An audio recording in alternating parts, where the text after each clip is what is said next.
We're live. Okay. 3, 2, 1. Hey, everybody. Welcome back to Offshore Live number 16 with a special guest today, former Point Pleasant Beach Mayor, Stephen Reid. Good to have you, my friend. Nick, it's great to be here. I'm a huge fan. I think I told you I just love watching your shows and just I'm impressed with you about how much history you know. You're a very young guy and you know it all, and you go way back and then seeing the racers that I see when they come to the town. Talk about some of their stories and their history. It just reminds me of like when I was growing up. You know, I grew up in Point Pleasant Beach. So, I mean, we had the Hennessy Grand Prix. I don't remember that. That was before my time, but I remember the Benihana Grand Prix for years. And my mother was a councilwoman at the time. And so she had the Benihana beauty pageant. So that was, I mean, this was the place to be. I mean, we had the parade. And I have a picture of on the corner of Bay and Arnold with my grandmother and grandfather waiting for the boats to come. So I've been going to the parades and getting involved. And years ago, and I tried to get them when I was a mayor, but we had the Anheuser-Busch horses. Yep. That was fantastic. And one year we had Blue Angels. I mean, it was the place to be. I mean, usually on a weekend we may have 30,000 people, but I can guarantee you when the race came, it was 40 to 50,000 people, and it was just a lot of fun. Going to the pits, meeting the racers, and I think that's what I wanted to do. Bring it back. When I became mayor, I talked to my very good friend John Parks. And he's helps out with the Geico team, and we played sports together. And I was just talking to him before I came. I said how to just ask him a couple of questions because he knows all the history. He's like you. If you were friends with John Parks, then you were also friends with Scott Begovich? No, but I mean I'm a huge fan of Scott, of course. There's a couple of real Jersey boys there. He was a quarterback. Yeah, imagine that. Yeah, no, I can't imagine it. And I had a chance to talk to him and talk about history. He said his first race was in Point Pleasant Beach. In his smaller boat, and 24 Pantera, and it's still out there, I believe. It right? is right now. It's Coastal Boat Sales. Oh, is that right? Yep. Okay, great. Yeah, because I remember being with him. He goes, "See that boat over there? That was my first boat." And I thought that was pretty amazing. But great guy, and just really great for racing. And people like him are just so much fun to be around because you can learn a lot. But great personalities. But Jimmy Casano, and I mean he just like your dad. You guys are all great. For the sport, but Jimmy with his Alex Anani boat and people signing it. It was just great for our town. It's still great for our town. We'll always have that. The mayor now still wants it, and he's a big supporter. So I'm really excited about it. And when I grew up, we had the races, but we were just talking earlier. The races were totally different. They started in Manasquan, went down to Seaside, then out to Long Island, and then back, and you never really saw them. They were so far away. So now the new format, the OPA format, you're right by the ocean, so everyone can see you. And so there's people all lined up from Point Pleasant Beach all the way down to Bay Head, that's the turn number one. And of course, the first year, I'll never forget watching the boats be put in. And then, of course, we had to have a couple drinks before we went to the inlet to see you guys come out. And I could not believe how many people were there. I mean, there was thousands, and I was just blown away by it. I just thought it was really, really something. What's interesting is, and I want to go back to the Benihana era, but what's interesting about now is up until this year, we had always ran the race early in the summer. Yeah. Like in May or, and so we'd usually run the risk of having some off weather. Yeah. And I can remember races during your tenure there where it would be raining, it would be cold, yeah, and there would still be a packed beach. Yeah. And what's interesting is for years we would do this race, and what we would always get back from the city or the sponsors or whoever it may be would say, "Oh, well, those people would have been there anyway." And yeah. I would question that because we've run that race in some not ideal conditions, and that beach is still full. Yeah, no, you're right. And the reason why I wanted it and dealing with your father Smitty was that it was always a week before Memorial Day weekend. Okay, so in my mind as a mayor, that was a kickoff for my town. Okay, so that was going to help the downtown, that was going to help the hotels, help the boardwalk. It was really about really boosting, the town's economy and really getting people there. And believe me, when you talk to business owners, you say, "Hey, you having a good year?" "No, I'm having a horrible year." Everyone's having a horrible year, but Yeah. they're not really having a horrible year. It's always a horrible year. So when I went to this one person who did very, very well, I said, look at all those thousands of people here, drinking, having a great time. They go, "Yeah, they would have been here anyway." I said, "No, they wouldn't have." It was, 'cause especially the first year we did it, as you know, if you remember, it was really cold and rainy before the race, and then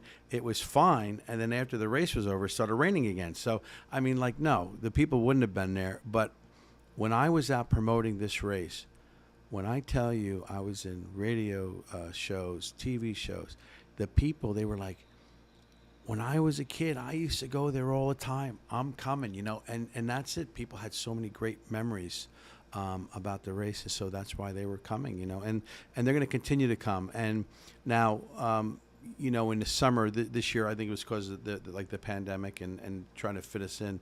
But I always like it before the summer. Yeah, I think it works out better that way for the lot. You get a town like Point Pleasant Beach, which we tend to see a lot as we travel the schedule. Most places we go, that's exactly what we are, is a little bit of a boost for the economy. And I wanted to ask you kind of how that works. Well, I'm going to say you're a little bit more than a boost, and I'll explain how that works. I mean, when we have Friday night and we're all downtown and all the boats are downtown, well, people are not just coming from Point Pleasant Beach. They're really coming from all over. And now they're going to come and meet the racers and check out the boats. And some kids go into boats. And then afterwards, they're going into shops or they're going to have dinner and drinks and things like that. And those people probably would not be there. They definitely wouldn't be there.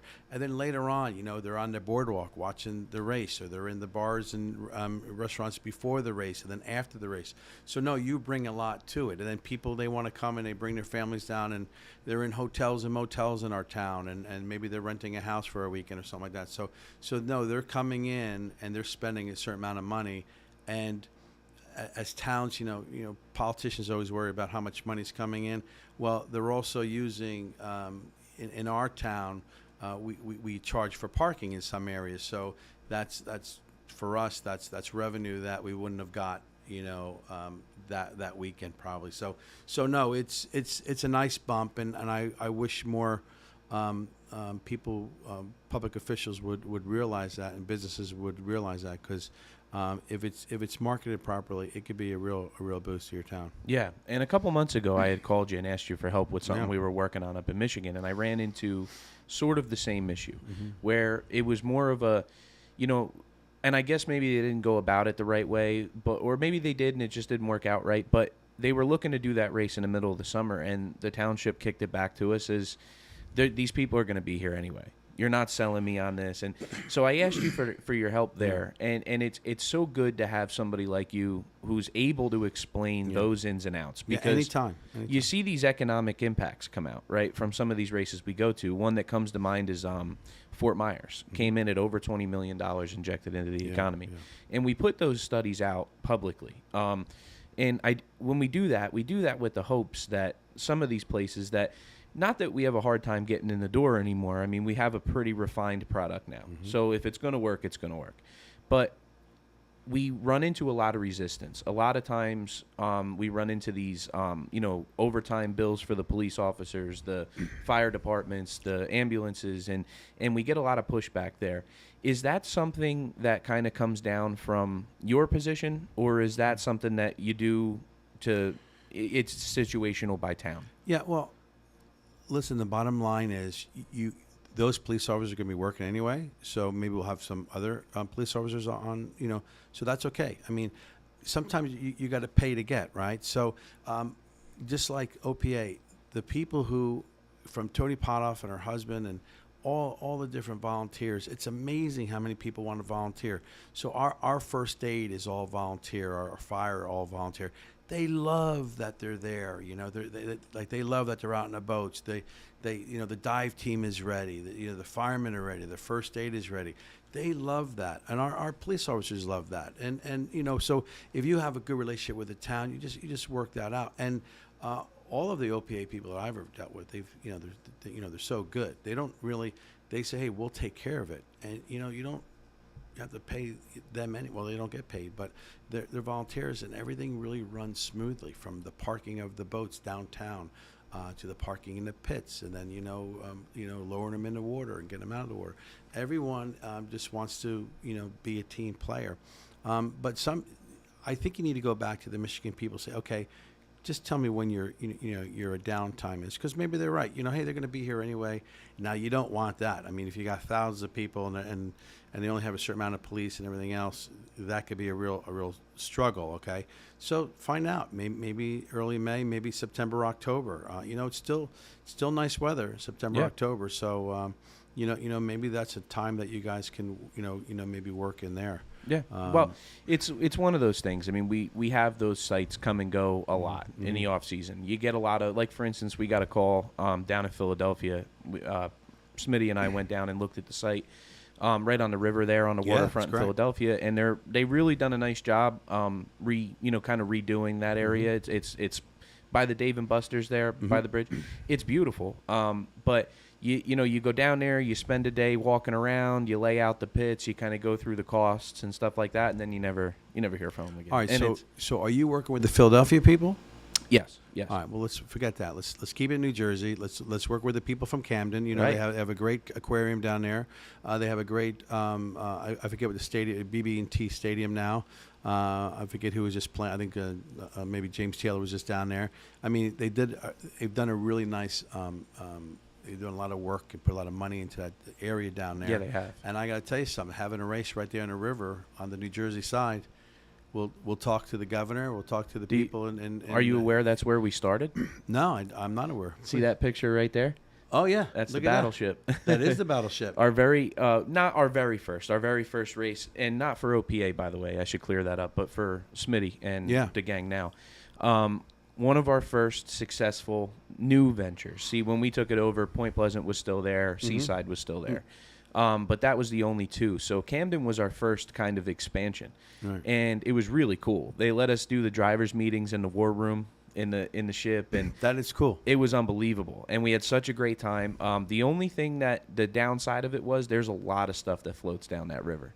Oh, you get a rainstorm or something leading up to it, and that happens. But that's what are you gonna do? That's Mother Nature. Well, but I tell you, that's our roots. I'd love to talk to you and Smitty about it. Maybe going back and going back there because that's a wide open river, and it would be great to have awesome. All of New Jersey from the governor down, supporting something like this. And so, I mean, it's working here in Point Beach, and maybe it'll work out there too. Again, maybe we can go back there. I think it'll work wherever they'll have us. And it's an interesting thing. And obviously you're aware of it, and I wanted to go back to this. The sport is evolving day by day. It has since its inception. But now you were a fan going back to the Hennessy was short of 80. So in the 80s you had the Benihana. Now when you were coming around to the Benihana races, what stuck out to you that really hooked you, that made you a fan? Well, I mean, the crowds alone was amazing. The boats were amazing, and the personalities. I mean, Rocky Aoki was coming to your town, right? And then you had the Blue Angels, and you had the Anheuser-Busch. So it was the whole thing. It was the whole excitement of it. The noise, of course, is I think what's everything from motorcycles to boats. It's just a great sound.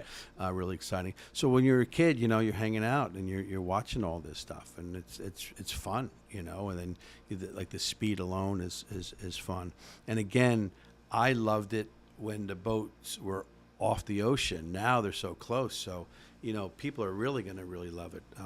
But when I was a junior in high school, like I said, my mother was a councilwoman, right? So the chief of police said, "Hey, Steve, you got maybe like 10 guys that can hang out by the winter circle.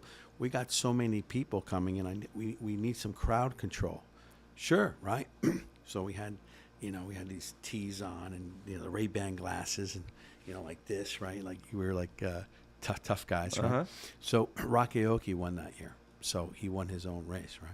So he comes in and the place is going nuts. He's like, we got the Benihana beauty pageant up there and all the girls are up there with him and on top of the boat. And then we were doing the crowd. Now, he got into a limousine, gold limousine Mercedes-Benz. Now, you'd never, you saw like maybe a limousine, but no one ever saw that before. So we got a picture, like 6 of my friends around Rocky Aoki, right in front of his limo. And supposedly I was told that was in his restaurant in New York City, hanging up on the wall. So yeah, no, I think it was the personalities too. Right. It was, and I think there was a lot of big boats, and that's something that, I wish, and I like to maybe work with the mayor or some business people for next year. Try to get more of a prize. I think that'll attract more boats. Yeah. We've had our big boats, and the big boats are exciting. I think they're all really exciting, and especially being out this year. I was I was a flag guy. The red flag I was telling you, and I just got my shoulder operated on, and it was trying to hold the flag up and stay up because there was so much force when the throttle went down. I was like, oh my God, I'm holding on with my left arm, which is my bad arm. I got the red flag. I was, this is too much, right? So I enjoyed that, and we were talking about how exciting it is to get in that boat and go fast. And before a race, I know where everyone's head's at because I'm just sitting there as a person going to hold the flag, and I was all fired up going through the inlet, and so that was a really good time. I don't know if I ever told you when we had our first press conference, Typhoon came and bought a boat. I think there's a couple boats there, and my idea was to get these reporters into a boat so they could really feel what it was going to be like, really, going fast. Well, Gonna Learn, is it? You Gonna Learn. Yeah. Yep. Great guy, great family. Yep. And so he was taking people out. So he takes me out. We go out in the ocean, come back. I said, wow, it's really, really something. Well, he starts taking these reporters through the inlet like 100 miles an hour, right? I don't know what it was, but they're like, whoa, they're holding onto their notepads. And, of course, the Coast Guard pulled him over and said, what the heck are you doing? You can't be going in it, because he was going back and forth a bunch of times. But I'll tell you, the reporters, and I think this is what we need to do, the reporters were writing these great stories leading up to the race because they were in the boat. They knew the excitement of it, So I know that Scott from Typhoon took me out in his boat, and we closed the hatch. And I'm fat, right? So I'm like, oh, I don't need to put on the seatbelt, right? Yeah, you do. Yeah, you do, because I got the helmet on. So he takes me out in the ocean now. I'm driving, and my head kept hitting the top. I'm saying, oh my God, I'm going to knock myself out. Because what a stupid guy. I really should have tied myself in. Yep. And I didn't. I'll tell you what, I paid the price on that one. But, every once in a while, we'll put one in and go for a ride just to make sure everything's running right. Yeah. And halfway down the river, I'm looking for my belts. It's funny. Once you're tough at first, and then you realize you need hit them. a couple wakes, and you're like, you're hitting, and yeah, that was tough. But I love all the different kinds of boats. There's a lot of excitement. I saw the one team that came from Missouri banging something. It was a little green boat. Like the first or second year they came, and the water was really rough out there. And I was like, and some people said little outboard boat. Yeah, hanging and banging. Yeah. Yeah, they're from New York actually. Oh, New York. Yep. Upstate. No, they're right from Long Island. I thought they were from Missouri, and I was like really impressed that they came so far. And I said, are you going to go out in this? Because it was pretty rough out there. We had some big rollers, and he's like, oh yeah. And I saw him go through the inlet. I said, oh man, No, you would not catch me out there in that little boat like He's that. Going that fast. He's a special individual, John. That's John Hughes is the owner, driver, and throttleman of Hangin' and Bangin', and I have been a massive fan of that guy from day one. Really? He, in my opinion, I think he's probably the most talented driver on the course at any given moment. Yeah. Because I've watched him, and don't get me wrong, he doesn't win every race. None of us win every race. Right. But I've watched him over his entire body of work, and it's extremely impressive. Yeah, well, he impressed me, and I see these little boats out there, and they're getting beat up, and they're not holding back. No. I mean, I don't get it. Listen, I'll tell I don't know you, how they survive afterwards. I started doing this in 2009. I was 15 years old, and I was young and dumb, and you couldn't scare me. Sure, yeah. You know, and I went through my, that stage of, And I'll tell you, 2 years ago, in 2019, I got in an orange 22-foot Velocity called Tomahawk. It's local right here in town. No, I've seen that. Yeah. Yep. And I got in that, and I ran with Jeremy Bisson, the owner of that boat. And we went to a couple of flat water races, and it was a lot of fun. I mean, I've done a lot of bigger stuff, and people would say, like, why would you go back and do that? But it's not going back. It's the same thing. Racing at 60 miles an hour or 160 miles an hour is the same thing. And, in fact, I think it was even more fun because it was totally out of control. And we went down to the World Championships in Englewood, Florida. Englewood, Florida, for whatever reason, they throw this at us where you get there and the ocean is a lily pond on Saturday. And we race 2 days, Saturday and Sunday. And Sunday, 7 o'clock in the morning on the dot every year, wind comes and just picks it up, 6 to 8 footers every year. Yeah. And and there's a chop too, not just 6 8 footers. Well, it's in the Gulf, so it's not as deep, so it picks it up quick. And we're going out the inlet, and I immediately realized I made a mistake. Like we're going out, and I said to Jeremy, "So how much weight you put in front of this?" Silence. He goes, "I was supposed to put weight up there." Oh. I'm like, "Yeah, man." So we're going out, and we got the green flag, and I said to him, one of my good buddies, actually, I'm wearing his sweatshirt right now, Team Progression, shout out Joe Riley. I set out to just pace him. I said to Jeremy, just don't go for broke. A lot of these boats aren't going to finish. I said, just that's smart. Let's hang and run with Joe, because I know Joe, I trust Joe. I wouldn't mind if we got tight or all the normal things. Green flag went up, and Joe left me like I was standing still. I mean, these little 21-footers were 21 feet in the air at 60 miles an hour. Like, I'm thinking, today's a 40-mile-an-hour day. No. I mean, they were running, and I was terrified. I'm telling you, I've been in a lot of crazy stuff. I was so scared of what we were doing. We got in. We were on our way in as my father was on. That's probably not the way to race, though, right? Being scared like that. Oh, man. Well, I guess it's smart, right? Experience is important. Yeah. At that point, when I say scared, I don't mean scared like shaken. I mean scared like I know what can happen. No, yeah. So it's a little bit of experience there of just knowing not to push the limit. And you're no, don't worry about it. You're okay? So we were on our way back in, and my father was on his way out with our 38 Fountain. The purple and yellow was up, and I was running that with him as well that day. So I jumped off of that one onto the other one and went back out. And my father, he breaks my balls. Every chance he gets, he tells this story. Fathers always did. Third lap, fourth lap, I'm crying like a baby. Yeah. I'm like, dude, please pull this thing down. I can't take it anymore. I just got out of this little 21-footer. Yeah. Oh. My spine is in my head. Oh, you got to be. Right. And I'm crying, and he goes, yeah, I bet you'll never do that again, huh? No. He was right. I never got in one of those again. Always look at the water first, and then, okay. Those guys are a special breed. Oh, they're a special breed. We're all little nuts. No. Those guys are crazy.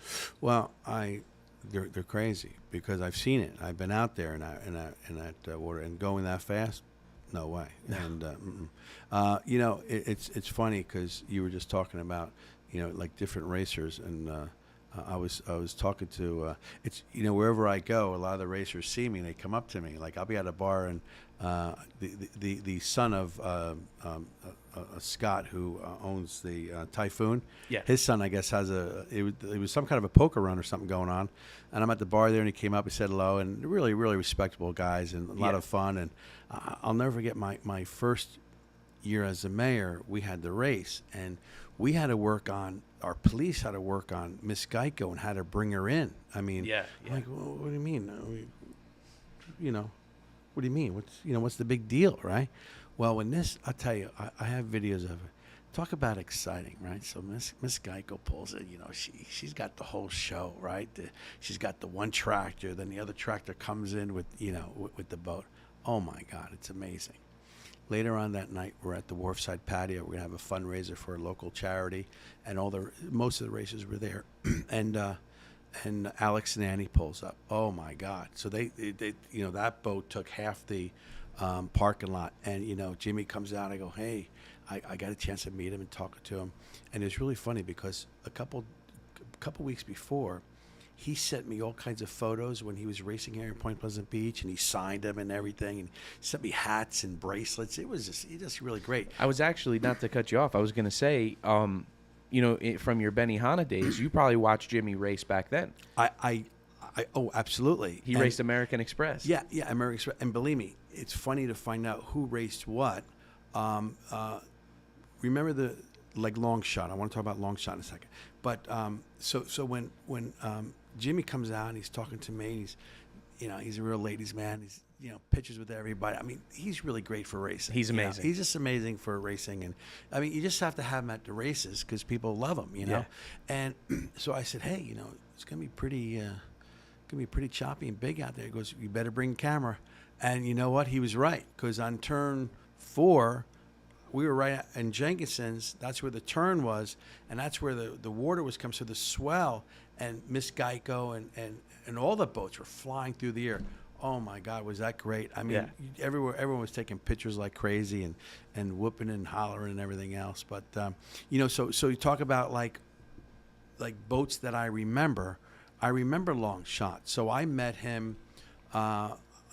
Downtown when the first year when all the boats came. That's Bill in. Ellswick. Yeah, shorter guy, right? And he comes up and he goes, Mayor, I want to give you a shirt, and it's a long sleeve, it has Long Shot on it. I love it. I wear it all the time. Right. That's people too like, cool. oh no, it's really cool. So it was really nice. I was given OPA a shirt, so. There you go, part of the crew. Yeah, I was going to wear it in today, but I don't want to do that. But just you talk about racing and what it does to the town and the people's morale and the childhood dreams, and people remember when. That's what it's all about, if you ask me. I mean, there's nothing better. And yeah, is it economic benefit? Absolutely. But it's really, like I said, the people I talked to all over this state, they were excited about the race coming back. It hasn't been back in a while. And they tried in different areas and stuff like that. But, there's nothing like Point Pleasant Beach. No, there's not. And Scott said it. He goes, "Boy, it was my first race. I love the ocean. I love Point Pleasant Beach." So we were just happy to have you guys back. It was a lot of, and then I don't know if I really got into it, but so when I became mayor, that was in November, and I talked to my friend John Hughes. I said, "John, I want to bring the boat race back." He goes, "That's fantastic. You need to call Smitty right away." So I called Smitty. Oh, John Park, you mean? Yeah. So So I'm sorry, my friend John, John Parks, who he knows everything. He knows history. He's like you, and like when he was a young kid, we were doing other things. He was working on race boats, holding a line, putting a fender on, whatever it was. That's what John did. And I know that he was with a couple teams before, and I know that he helps Miss Geico now. So he was, I forget where I was going with this, but I was asking him something. Oh, well. That happens. Yeah, I know. I forget. You had mentioned that you were calling Smitty. Yeah. Thank you. So can we cut that out then, so I don't look silly? Yeah, don't worry. Thanks. No, it's fine. Believe me, I'm used to looking silly. No, so he goes, you got to call this is Smitty. This is a guy, OPA. I called your dad. I think within 48 hours, he was in my office, and I said, and even on the phone, I said, I want to bring it back, and he was like, he goes, you got to be kidding me. He goes, people don't want us around, and especially Point Pleasant Beach has been telling us, no, thank you for years. So he was really excited. I was really excited. I think within like a week or so, we had a poster made up. We had it ready to go. We were ready to go. Town was behind it. That night, he came home, and I remember it specifically. Oh yeah. And I don't know that I've ever had the chance to express my gratitude for your support over those years, and now that it's continuing is even better. And I can remember that phone call. whenever he goes to a meeting like that, whenever he's going to go see the mayor, I mean, we all know about it, right? Yeah. So we're all waiting, we're all home waiting for the news, right? And he goes, "You're never going to believe this." And I'm like, "What?" He goes, "The mayor wants a boat race." I said, "Really?" We're used to having to shove it down you guys' throats, you know? No. I wanted it, and I think a week or 2 weeks later, Tony Potoff called me, and she was running the races for years, in New the Jersey 80s, Offshore. They don't get enough credit. No. I mean, Tony and all her people, and I wish. If I remember all their names, I would tell you all their names, but they're all just amazing. Like Angelo, he's amazing, and I think he was racing the first year. And the second year, he decided not to race. I think he hit his head warming up or something, and hit his head on the throttle or something like that. In liquid addiction. Yeah, you're right. And he said, "No, forget that," And then, Mark Henderson, what a great guy. Another amazing guy. So what I wanted to do was, time leading up to the race was to get race boats out in front of like bars and restaurants and downtown, and hear the races come. I really wanted to really jazz it up, and we did. We had boats all over the place. We had boats coming to the press conference, and I know that Mark was at the Broadway Grill, and I went there. I have to admit, I went there in the morning and get a couple drinks, to get ready for the race. But no, they do a nice job, and his boat was out there, and. It was just so much fun. Seeing the boats being lifted up into the water, that was just great. You know what it is to me? I get asked this a lot.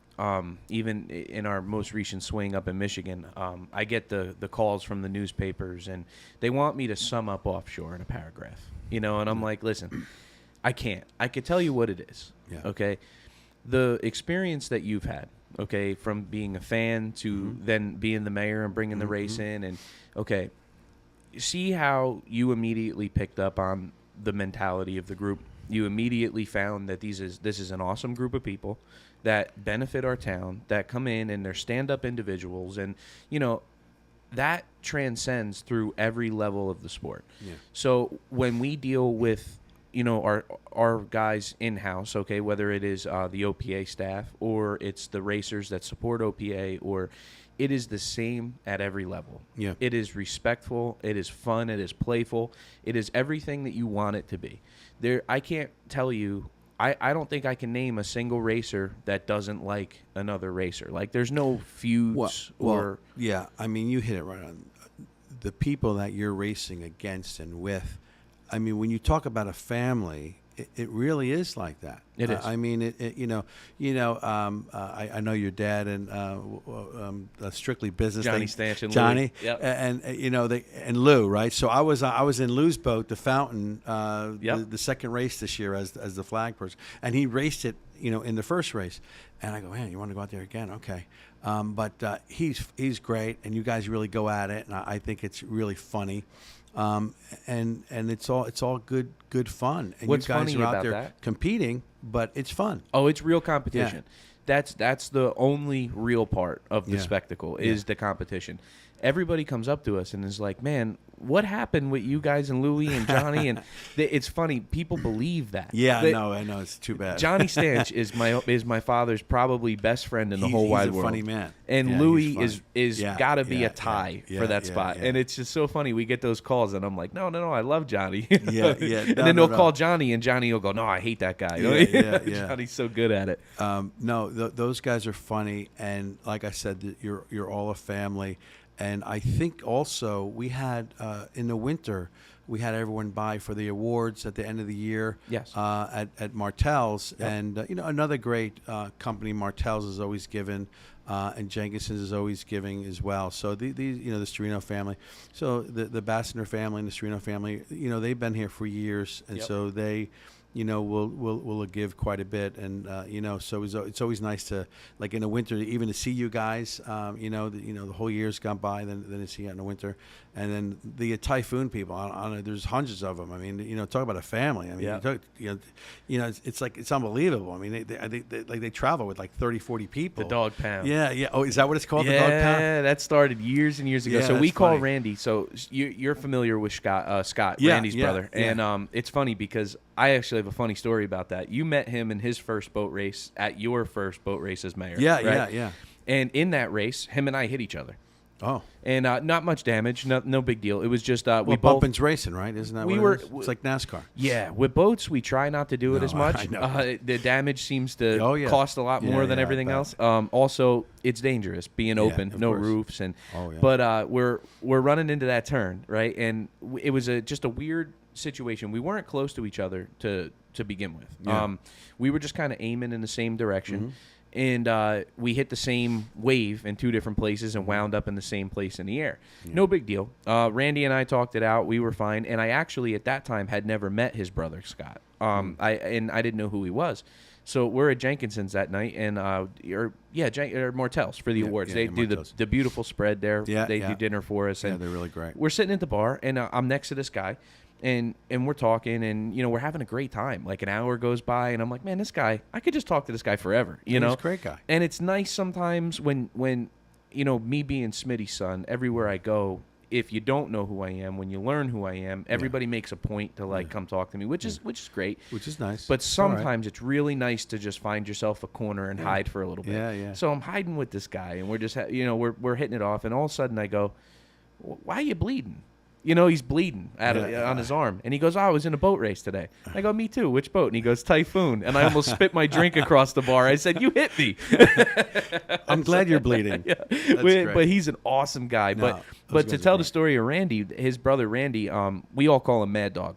Which one's the shorter one? Randy. Oh, then it's Randy I'm talking about then. Yeah, Randy. And Randy's crazy as hell. I'm telling you. He's a lunatic. He's a lunatic, right? And we all call him Mad Dog, and the fans of Typhoon or the Dog Pound, and great. And Typhoon rules the seas. Oh, they have a dog on their shirt. Yeah, no, I know you're that's talking Randy about. Mad Dog Schluth. And it's Randy that he's got a special place in my heart. His boat's right there on the wall, and he was there it is. He was Offshore Live #1. He was my first guest. And I'll just always love them. They're a fan favorite everywhere we go. Well, you know what? Yeah, because they bring their own fans. They do. I mean, it's not their fan favorite. They bring their own fans. How can they not? But they're fantastic. And Randy took me on a little ride on his little motorcycle he has there, and I almost fell off that damn thing. But he's great. They're all great, and they just love racing. They love coming together and having a great time. Yeah, I mean, it's awesome. They're like, Mayor, they're not letting us drink. I'm like, guys. What do you want? That's what got me the most when you first came along. I mean, it was such a crazy thing for us to have the mayor of this town be all about this and be not only all about it but on board. I mean, you've helped us in so many ways, and that is just so cool. But that was one of the things that was like a head scratcher for me. Was like, you want to be tied to this closely? I mean, we are a bunch of knuckleheads, and you went to bat for us year after year. Well, you have to be one to know one, right? That's so it. I'm a knucklehead too. That's it. But listen, I mean, when it comes to helping you guys out, I mean, there's other places I know I can help you out, and finding a place to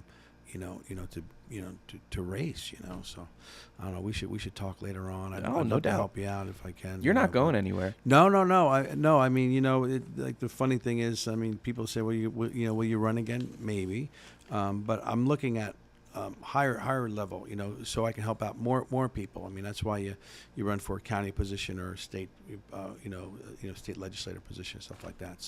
So we'll see. No, I'm not going anywhere. No, I know you're not. You ever meet Augie? I have. Well, he's a funny character. Augie has a saying. You only get out two ways. Yeah. Natural and unnatural causes. I've heard that way. I've heard that from him before.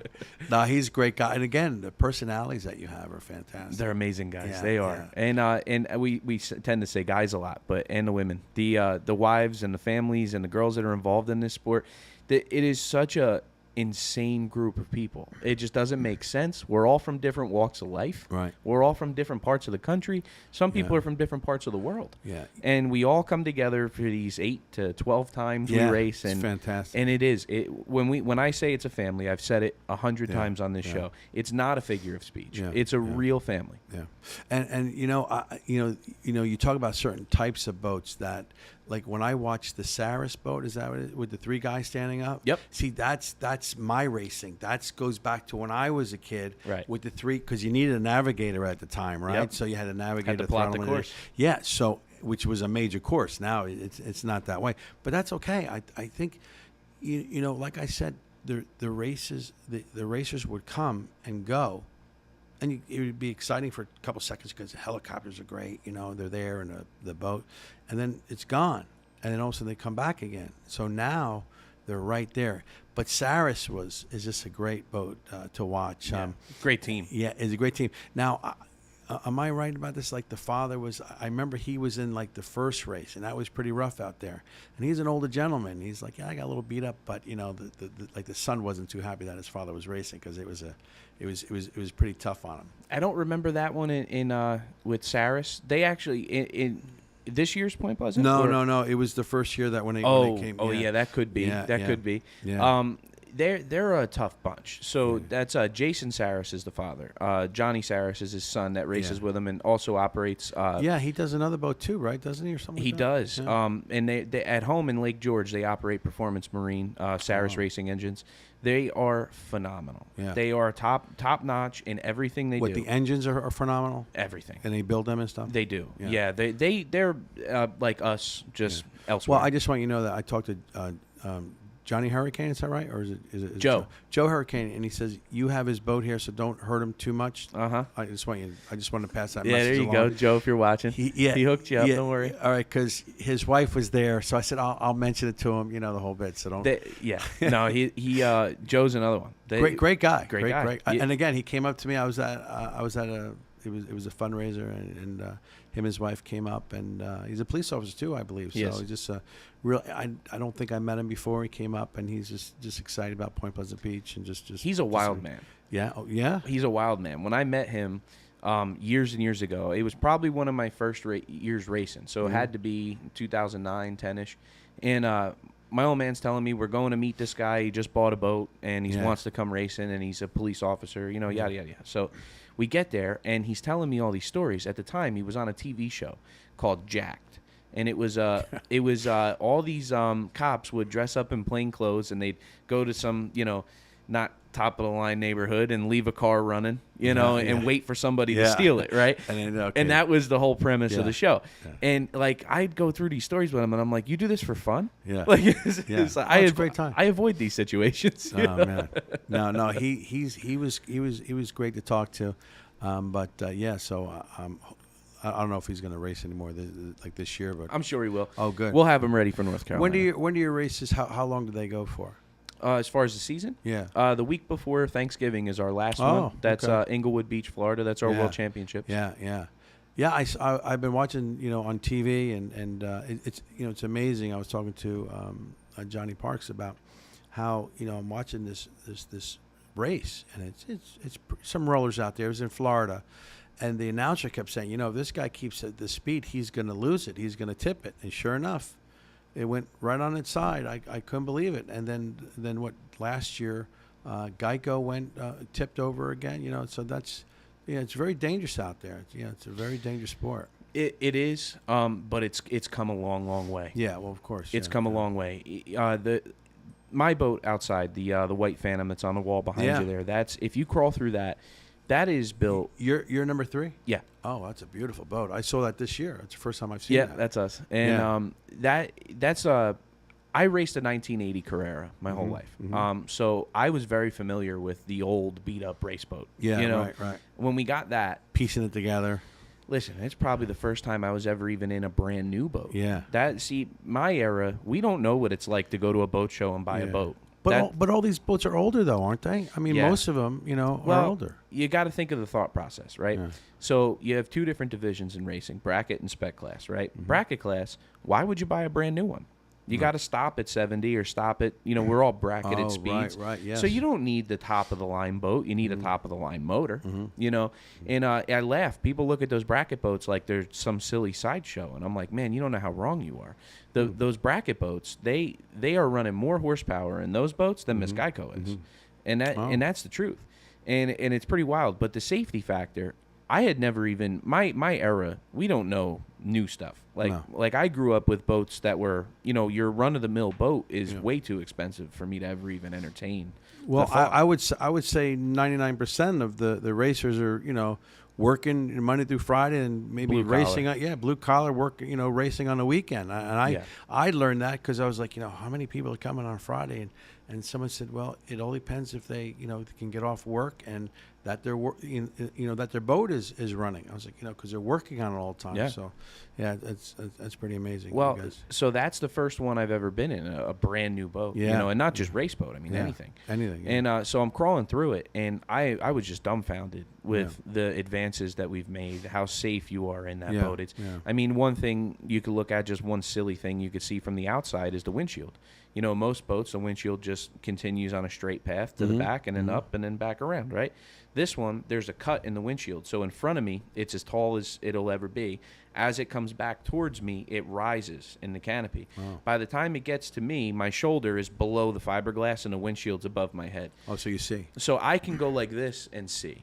But sitting in it, you're below that fiberglass. Yeah. I mean, you're encased in a serious solid piece. Yeah. And so like Geico there, when they went over in Sarasota with, or was it Sarasota? Yeah, Sarasota with Victory, did it right behind them, the guys from Dubai. And both, all four people got out of the boat without a scratch. Yeah. Steve Curtis actually was laughing, the throttleman for Geico, telling me that he never even got wet. Yeah, yeah. You go right out the tunnel hatch, and that's amazing. You wait for the rescue boat. When I first was in these boats, I always, like, every year I'd go in them, and I was like, wow, the hatches. How many people are using the hatch? And quite a few. I guess the more I'm watching, the more I'm involved.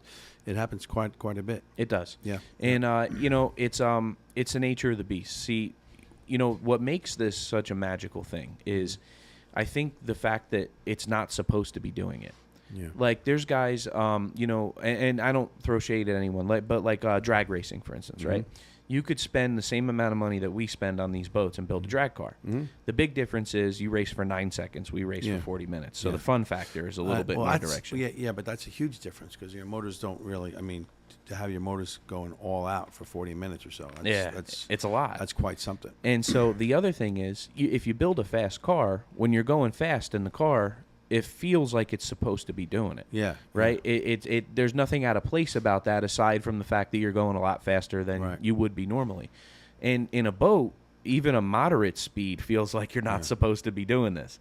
And so once you can harness that, once your skills grow to a point in where you're technical enough to understand what the boat is doing and how to fix it, that is a whole nother level of fun. It's a whole nother level of magic. When you're watching these guys in Point Pleasant Beach, and it's 8-footers out there, and you're thinking, how are they doing this?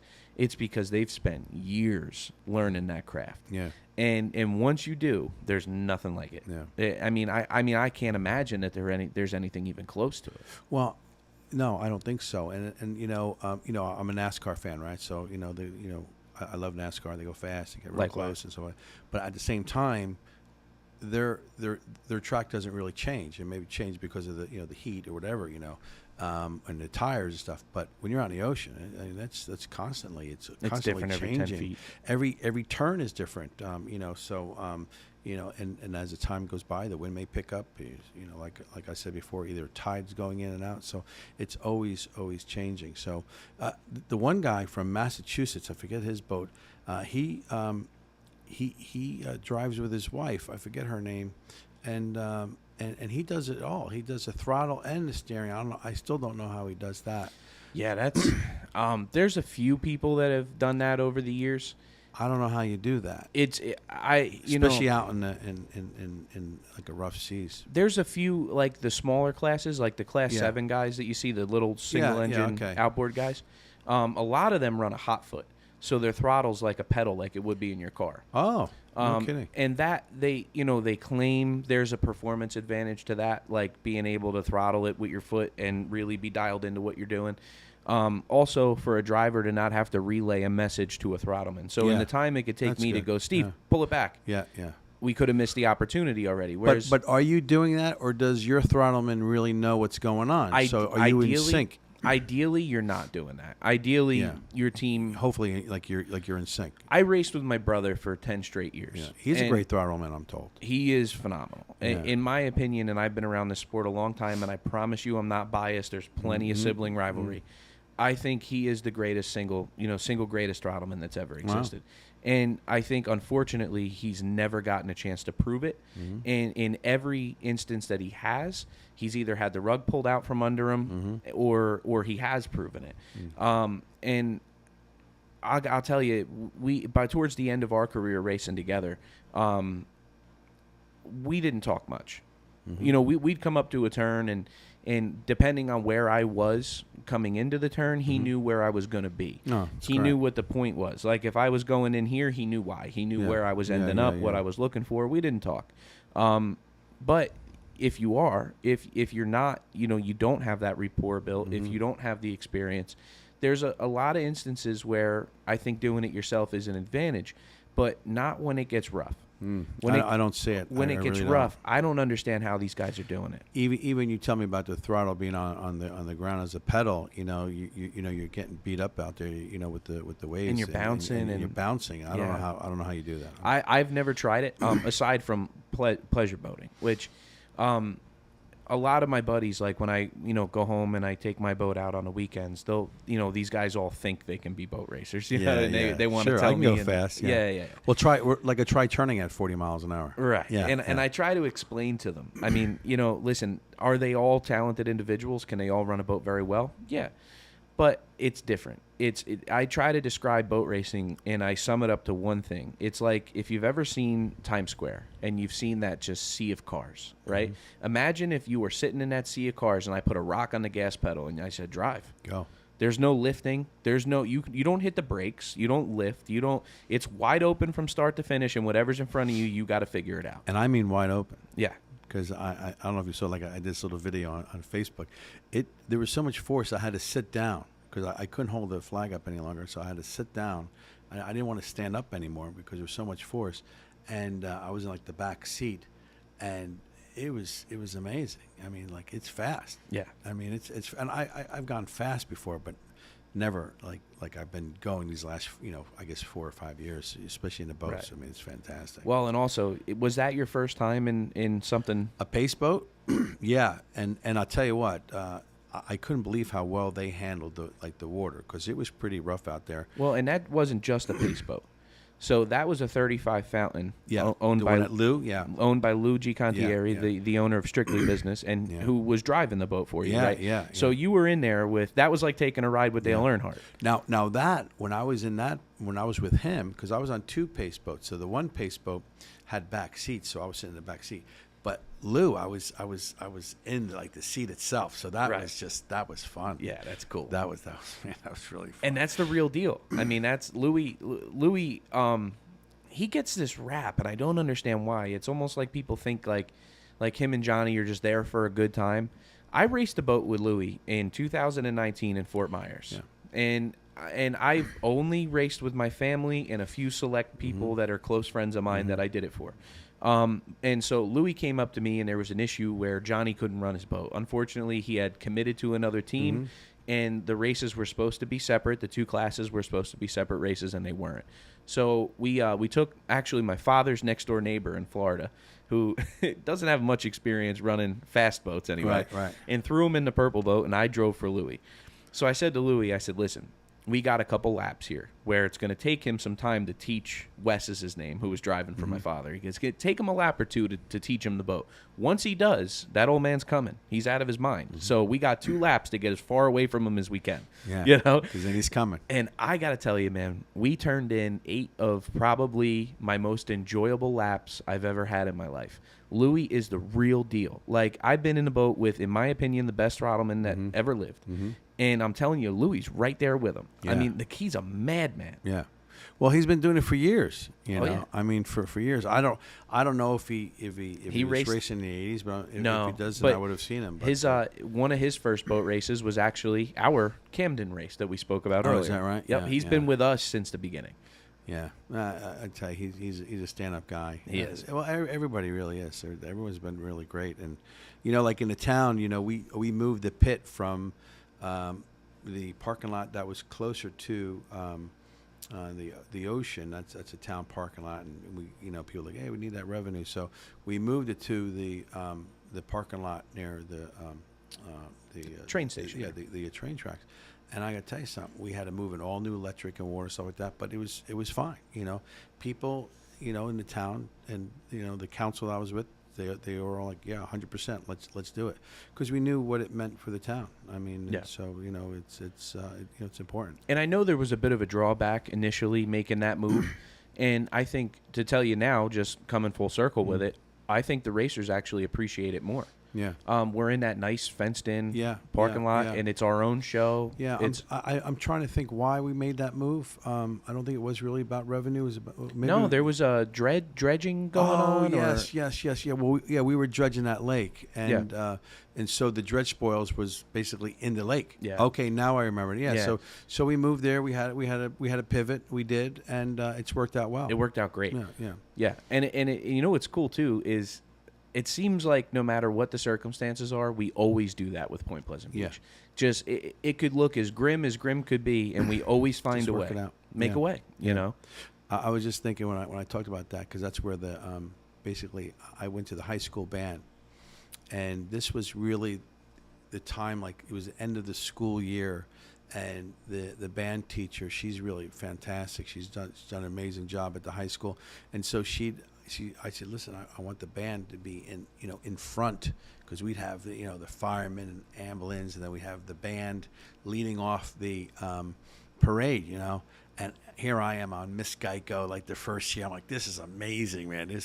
That was so much fun, and I had a bunch of kids I was able to bring up on there, and we're throwing candy. I mean, that's great stuff. Yeah.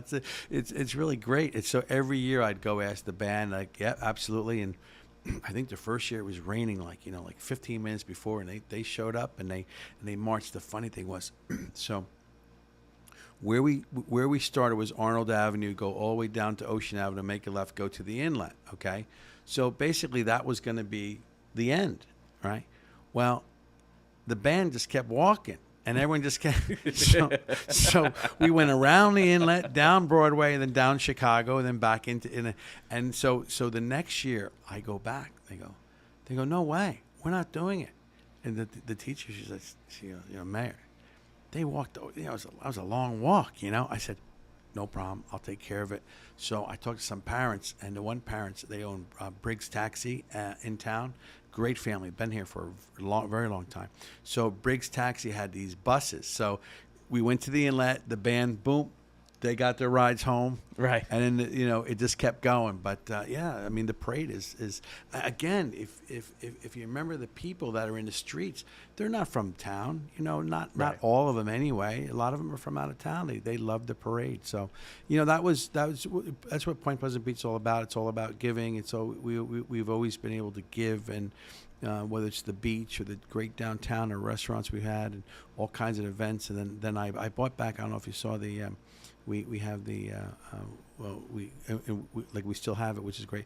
The tug of war against Manasquan and Point Beach across the inlet. Yeah. We closed down the inlet, and everyone's on board with that. The Coast Guard's there working with us. Have you ever seen that? No, I It's fantastic. It's the coolest thing ever. They take a tug of war rope and they go clean across the inlet. Yeah. And Manasquan faces off against Point Pleasant. Yeah. Oh And my they pull gosh. each other across the That's inlet. awesome. It's fantastic. It's amazing. Yeah, and then so the first year, I had to go to Kansas for a wedding for a very good friend, and so I told my council members, I said, now listen, because I'm not everything, okay? I couldn't believe it. I mean, I put this together, and I wasn't going to be there. So I said, now listen, if they say, where's the mayor? You say, he's over there. I just saw him. So the first year, Manasquan won. And so the mayor calls me, like, where are you? I said, I'll be right over. and then, so every year is like, I think the next year Point Beach won, and I think it's gone back. I think Point Beach is 2-1 right now, but it's a lot of fun. Yeah, it's a lot of fun. Well, I can tell you, as I don't live here, but our business is right here in Bricktown, and a big part of our life has been in Point Pleasant, and I can tell you that we've been lucky to have you. Yeah, thank you. And so where are you at now? What are you looking forward to? What's next for Stephen Reid? I mean, what's next for me? I mean, right now, I guess a few months, you win some races, you lose some races, right? That's it. I lost, and so you move on. You look to better yourself, and my whole deal as a public official was like, like George Bush, the 41st president, wrote in his book, when he was a public official, he wanted to wake up every day and help somebody. So that was my whole deal. Like, who can I help?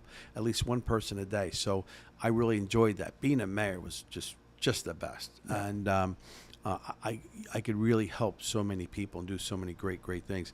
And our town is great. So and the people are great there too. So I mean, there's other positions that may opening up, maybe for county freeholder or assembly or senate seat or something like that. So I'll when the time comes, I'll be ready. I'll put my hat in the ring, and we'll see where it goes. But who knows? I mean, I think there's more time there. I still have a lot to give. So right. Yeah. So I mean, I'm not as you said, I'm not going anywhere. No, and it's a tough ring. It's Yeah. I only experience a fraction of what you do. Yeah.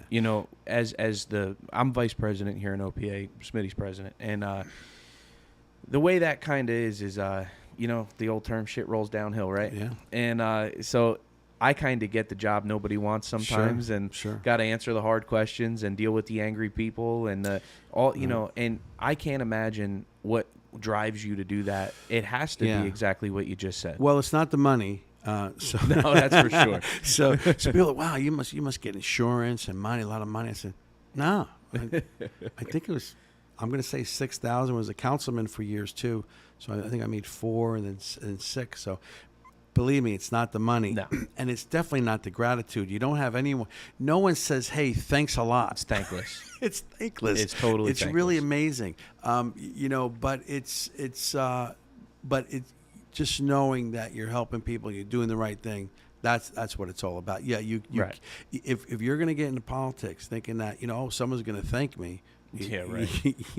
And let me tell you something. When you get home, no one's thanking you because your wife and your daughter's like, you're not spending Where any you time been? with me. Where Yep. you've been the whole bit. So when I did lose being a mayor, my wife and my daughter said, we're not that unhappy. I go, what do you mean?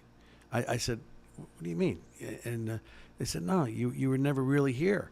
I go, what are you talking about? I said, Dad, we were eating dinner. You had a phone there all the time, people texting you and everything else. Yeah.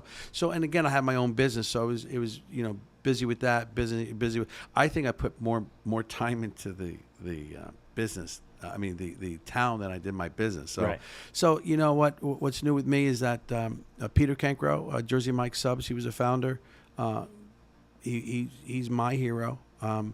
He was one of my first bosses at 14 or 15 years old. I started working with him in high school, and we started with one store. We're just celebrating over 2,000 stores now. How cool is that? So it was great. I mean, he bought me in October, and things weren't that good. I lost the primary. I was tail between legs, and it's tough to wake up in the morning, and then the last.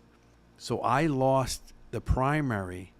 The next morning at 10 o'clock. I got a press conference for this race that's coming up. Right. So everyone's like, how you doing? I'm like, all right. Right. It was tough. You're still involved with us at that level. Jersey Mike's was a huge supporter for Point Pleasant. And hopefully, we always will. I just think that there's other people need to maybe put up some money as well. And I tell you, if I was still a mayor, I think as a town, because the town benefits. So. I think maybe I need to talk to the mayor and maybe some of the council members about maybe them giving some money, like maybe $25,000 or something like that, and either matching or something. So they got some skin in the game also. I think that will also help attract the bigger boats. All the boats are great, but I think the bigger boats really people come out for the bigger boats. Yeah, and you know what? It's funny because sometimes it's a tough thing to say, but the guys really understand that. Yeah. It's a can't have one without the other situation, 100%, because the big boats are big cost. Yeah. So Geico had a very fortunate situation, which unfortunately just ended after 14 years. But that wasn't a surprise. It was a little blunt, but we knew that was coming. They've been looking for other sponsors elsewhere. Right? They're Okay. not going to go away. Just that sponsorship ended. They got everything there, Right. So. But it's a lot of money to fund those teams every year. So what you see with the big boats is they come and go, and they tend to come and go really quickly, like 2-3 year spans. You see a lot of these guys get in, get out. Whereas the small teams are every year. You can count on them. They're going to be there. And if it weren't for them, there's dismal years. There's years where the economy doesn't do so well, and those big boats get parked. Yeah. When you look at how some of and I sometimes talk about it like it's a totally different world, but it is for me. You see the big money guys. They tend to park the boat, the fishing boat. The commodities it just doesn't work out once funds get low and they go away, and then those little boats that don't always get the recognition they deserve. Well, they keep the sport alive. To me, it's amazing that the little boats are these guys and men and women are working their butts off, and trying to put a roof over their head, and at the same time trying to keep a team going. And they're not out there racing because they're going to make money. No. No. And there's, I guess maybe at a certain level they are, but none of the people that I've ever met said, "Hey, I want to come here to win $5,000 or $20,000." No. Has nothing to do with that. It's about the love of the sport. They want to get out there and mix it up. And like I told you, I know the feeling now, being in one of the pace boats and heading out that inlet. It's really an amazing feeling. And I'm telling you right now, because you were saying earlier about this reporter wants to know about ask you some questions. Says you should put the reporter in the boat. Yeah. And that way you don't have to even talk. Right.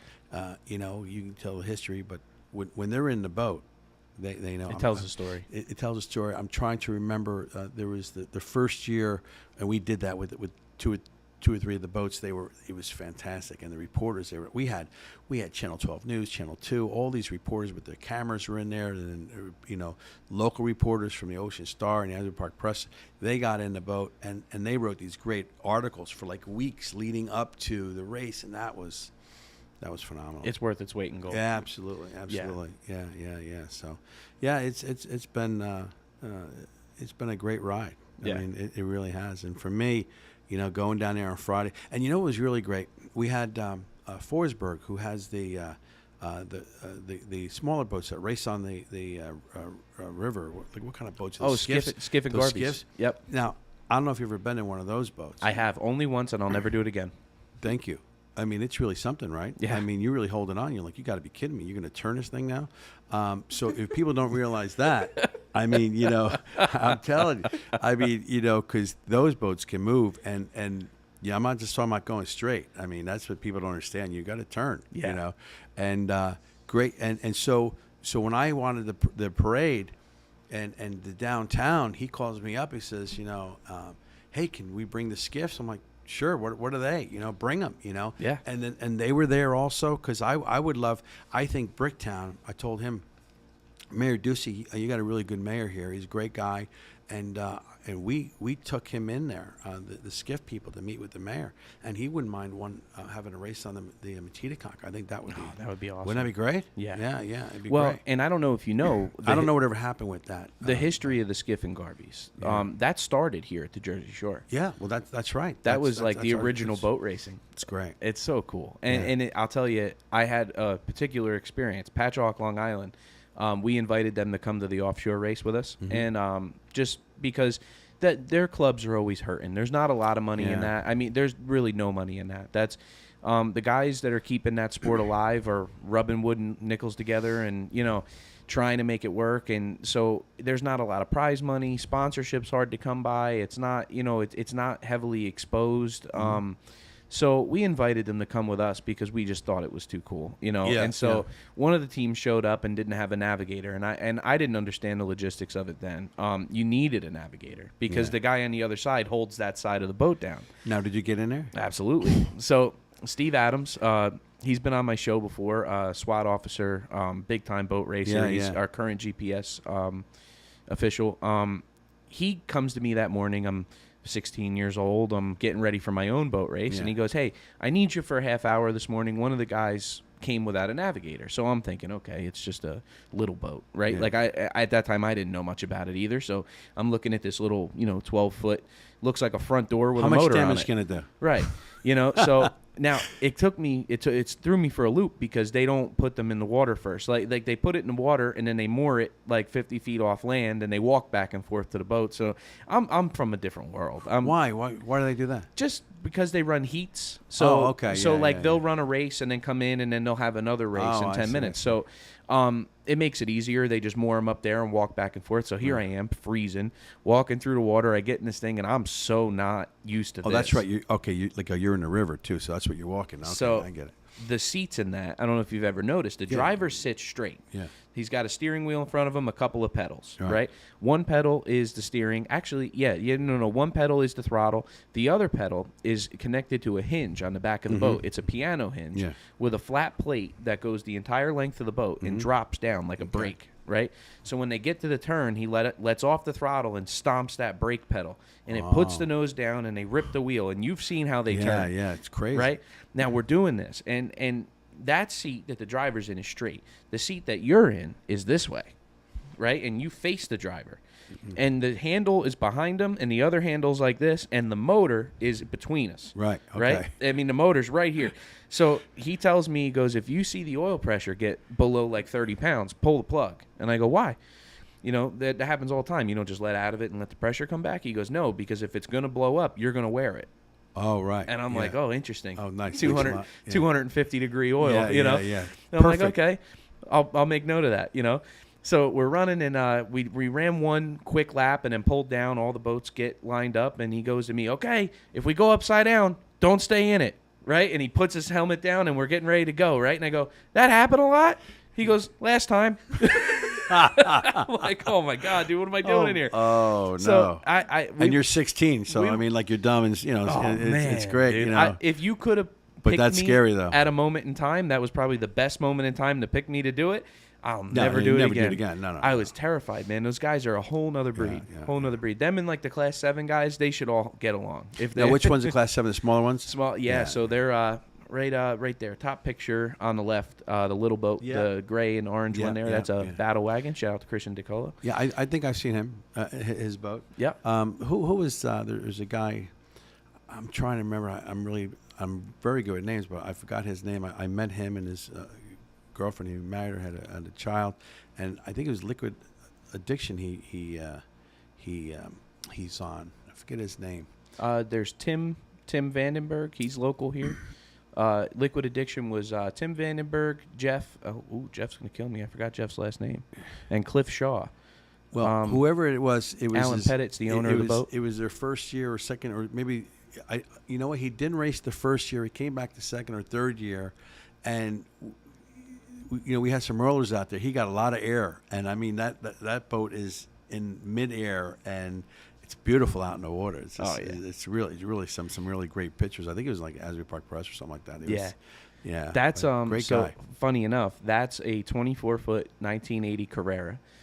Which is the same exact boat that I raced for 10 years in that class. Yeah. So it's cool. I paid special attention to that one. It's not too small, and it's not too big. It's just, it looks like a perfect boat. We call them 24/7s, 24 long, 7-foot beam. Yeah. And it's just a winning combo. Yeah. It was 50 years ago, and it is now. But because that hull hasn't changed. Nah. Right? No. I mean, has any hulls really changed over the years? Yeah. Okay. Majorly in some aspects. Right. But in those types of boats, not really. I mean, all you could change is the width of the lifting strakes and how far front or back they go. I mean, some people look at the bottom there on that white boat. Yeah, that's amazing. See the steps in it and how the strakes change and the positions and stuff like that. There's a whole science to that. It would take us hours for me to walk you through all of it.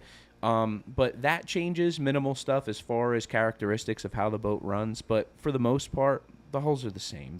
Those old conventional Vs. When did they start coming with the step? Now I'm going to get lit on fire for this because I don't particularly know the answer to that. My thoughts are it started with Reggie Fountain. The Fountain, sure. Yeah. And Reggie came from tunnel boats. He used to race in Allison. And he got the design of the Fountain from a combination of the Allison, the Sleek Craft, a couple of the boats that he ran when he was a kid. and which eventually developed the Fountain Powerboat, which was the first V-bottom that I know of to run the steps. But I know I'm wrong. I'm sure there's a manufacturer, I'll be corrected 100 times, that was doing it before him. And in catamaran stuff, they a lot of them were stepped back in the day, stepped without them even really knowing it. Didn't really know what, it was a different day and age. You got to remember, those boats back then that you grew up watching, they didn't care what their top speed was. They played it up like they cared. But the truth is they had to finish. That was the game. Yeah, and again, like what I was saying, the races were so different. They were like 30 miles this way and 10 miles that way. It was crazy. Yeah, I mean, speed was important. Yeah, but longevity. But was the key. It was about finishing. Yeah, and I think you have the videos either I've seen it on your Facebook page or YouTube, and you're watching them, and you're just like, and they're just going and going and going and taking a pounding. You're like, well, how long is this going to last? I mean, I've had boats my whole life. I have boats now. Everything breaks all the time. And if it's going to break, it's going to break on the water. So, and I do a lot of sailing. And so a lot of times I'm out there at night. And so if it's going to break, if it's going to happen, it's going to happen at 2 o'clock in the morning. Yep. So that's why you always got to be prepared for things. So, but that's interesting. It's funny. I've never been in the sailboating world. I just have never been around anybody, and I have total respect for it. My father, when he was growing up, spent a lot of time on Long Beach Island and sailed Hobie Cats all the time. Cool. And he worked at Harvey Cedar's Bible study right there. Yeah. And so he ran, was part of like the sailing camp there and stuff like that. And so I've always had a lot of respect for it, just never been around it. Yeah. And last year I was in, actually we'll be going back in a week to California.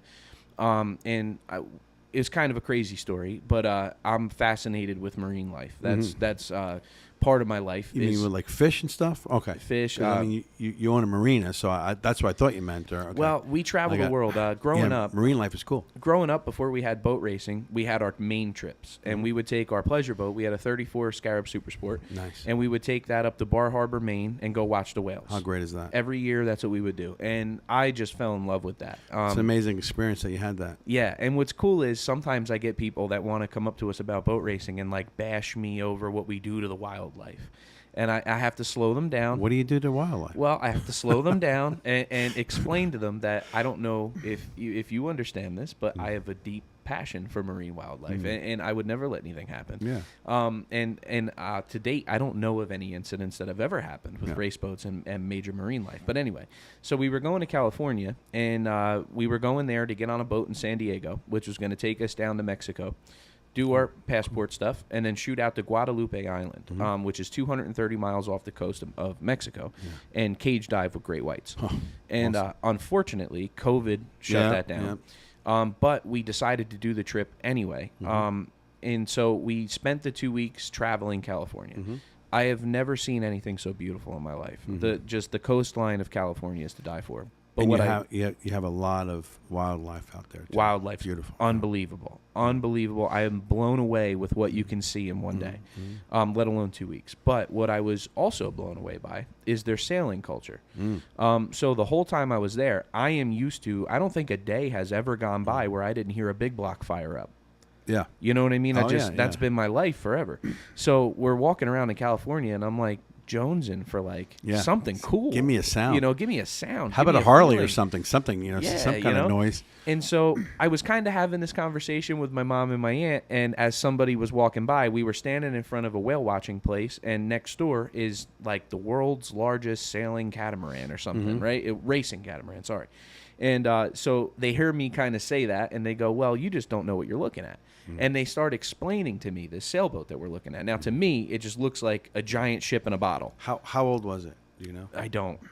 But it's an older one. It's old. Okay, yeah. cool. Okay. And so they're kind of walking me through it, and I was blown away by they're saying this runs 35 to 40 miles an hour. It's enormous. It's got to be 66, 67 feet long. 2 or 3 of the big masts. And I just was blown away because, you would think that people in my world look at that and go, nah. Yeah. But that looks challenging.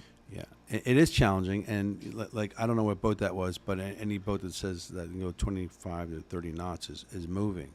really, really moving. I mean, in my sailboat, 7 or 8 knots, man, I'm cooking, right? Boogie, So yeah. so the sails are proper. I'm well balanced. I got the wind coming off my beam, and man, I am just feeling good. Okay, I've sailed a lot, in different areas. This January, I sailed with a guy named John Krushmer. He sailed around the Horn in one of the smallest boats in the early '80s, and he's someone that if you wanted to learn how to sail in night and passages, you go and you basically, I sailed with them for 8 days. So we sailed almost down to Venezuela from St. Thomas and then turned back and came back. Wow. And so everything you can imagine you learned on that sailboat. Right. Like I said, when things, safety is the most important thing, but when things go wrong, it's usually at night. And so Right. storms can come up and everything else. And, you don't really see them coming. You basically hear them, but you don't really see them coming. So, I mean, sailing is a great thing. You want to talk about wildlife also. We have it right here in New Jersey. Yeah, we do. I sailed to Block Island. That's a 24-hour sail. And I must have seen, if I say 20 turtles, it was at least 20 turtles. Right. And I mean, they are beautiful out in the ocean. And what I did see, and it's one of the reasons why I outlawed these balloons, is people releasing all these balloons. Oh, thank you. Yeah, what happens I didn't know is, you did yeah, that. I did that because I saw about 40 of those balloons hanging out there, and it's not good. I mean, No. the one time I took I sailed from Bermuda to Long Island, and I was crewing on a boat, bringing it back for somebody, and like all you saw with these balloons out there, and of course, what happens? The animals, the fish, they oh, look at that, it's food, and they eat it, and then they swallow it. And that's it. They can't eat anything after that, and they die after a while. So, Right. so we got to stop with the release of these balloons, the plastic balloons. It's not good. And and I'm also the person who said no to straws, plastic straws in my town, and I'll tell you why. In other towns, you don't have the water, river, lakes, and stuff like that, or the ocean. In my town, we do. So I would have like cleanups, and we would go around and clean up all around the lake and everything else, and people would come and help out. It was really great. And what do you think I'm picking up? Straws and cans and straws and anything that was plastic, and it's not good. That bothers the fish and stuff like that. And Right. So that was just something that I did as well. Well, and then you hear people, they say, well, what's the big deal? You just recycle the plastic. I mean, if it made it to the bin, right? Yeah. But then at the end of the day, I mean, there's all these videos of where does your recycling really Well, go? it goes nowhere now because there is no market. So the last Right. 5 years, your newspapers, your plastic, your bottles, there's really no place to go. And I think that's where America needs to pick up and get a couple companies to start recycling properly. We kept sending all our stuff to China. Right. China says we don't want it anymore. Right. And so now it's kind of dead. Well, and the hard truth of that is we would send it to China, which would just wind up in the ocean anyway. Sure, and then they would recycle it and send it back to us. And Right. so it's just it's silly. But this year, when I was a kid, the water was gray. Okay, because they dumped all the everything that came out of New York City came out only about 10 miles off the coast, and they dumped it. Okay, there's a huge. And it still is, it's a huge dumping area out there. And so the water was not that great. It was not that clean. Now, the ocean around here is beautiful. I mean, Yeah. when I was a kid, I never saw a dolphin. There was no dolphins. Now there's dolphins all over the place. You go out, Right. anytime you go out in a boat, you're definitely going to see dolphin or dolphins, tons of dolphins. And that's amazing. And I was out sailing early in the spring, and a whale almost hit my boat. I mean, Really? I was like, Jesus, look at that. I haven't seen, it was this big brown thing coming straight toward the boat. You want to talk about scared. I was like, what is that? Oh, we live for that. Yeah, of course, right? And all of a sudden it came behind the boat and it just came up and the crown. It was amazing. Yeah. I mean, I've never seen that before, and that was, so I'm here to tell you that our ocean's in good shape. It is. I think the fishing is good. The fishing's coming back, and just to see, whenever you see dolphins, you just know it's clean. And then the bait fish, forget it. When I sailed down Long Island Sound and then around down East River and then around Sandy Hook and down, I've never seen so much bait fish. So it's out there. And the other day, I have a little 17-foot Montauk Boston Whaler. It's a great boat, Yeah. and it's fun. And so I took my wife up to Belmar, and we're out there, and I all of a sudden said, "That's a shark." Because see, there's a huge difference. Yeah, oh yeah. You know, this is a dolphin. This is a shark, and when that moves and that tail moves like that, it's a little scary. Yep. It's a little, it's a little scary. I go, oh look, a shark! I stop the boat. I go, look, honey, there's a shark. She says, okay, that's good. Let's go. I go, no, let's take a picture of it. No, let's go. So we had to go, but it was nice. That was only like a couple weeks ago. I mean, that's you wouldn't see that years ago. No. So I'm really happy. I think. Everything is really looking good out there. Well, and I don't know who's to who to whose credit it is, but there's a lot of really cool funds and programs going on right now. Sure. I live in Tuckerton, and so the bay that I boat on is the Great Bay, and so in our bay, you could get out of a boat at any time when I was a kid, anywhere in the bay, and grab a handful of clams. Sure. And in the last 10 years, it has been completely decimated. Oh, is that right? There's no clams. There's nothing to be had. Yeah. Well, I was at a marina getting fuel in the boat, and I seen just the biggest pile of oyster shells I've ever seen in my life, right? And I'm like, what the hell is that about, So they let me into, there's this whole aid or grant program, and you dump these shells, and they help filter the water, and they clean the water. And it's really big. Yeah, and I guess that was the job the clams and the mussels and the oysters would do. Clean the water. Right, and so they're making an effort to clean up the bay. Yeah. They're reseeding the bay, and I just think it's great that the government is taking notice to this, because there's not only livelihoods on the line, but it's just important to not destroy that stuff. Well, you know who did that? That really, usually government doesn't do anything until they're really pressured into doing it, and it takes time. But the Clean Barnegat Bay, is that what it is? It's That's one of them, yeah. Yeah, well, they are the group that's been pushing big time to help get Barnegat Bay back to where it was before.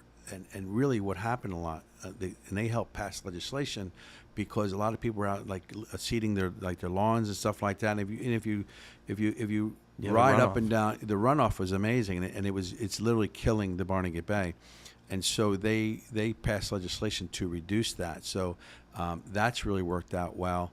And then I went to some kind of ribbon cutting, and right at the brick bridge over here, the Manlocan Bridge, for the group that is doing the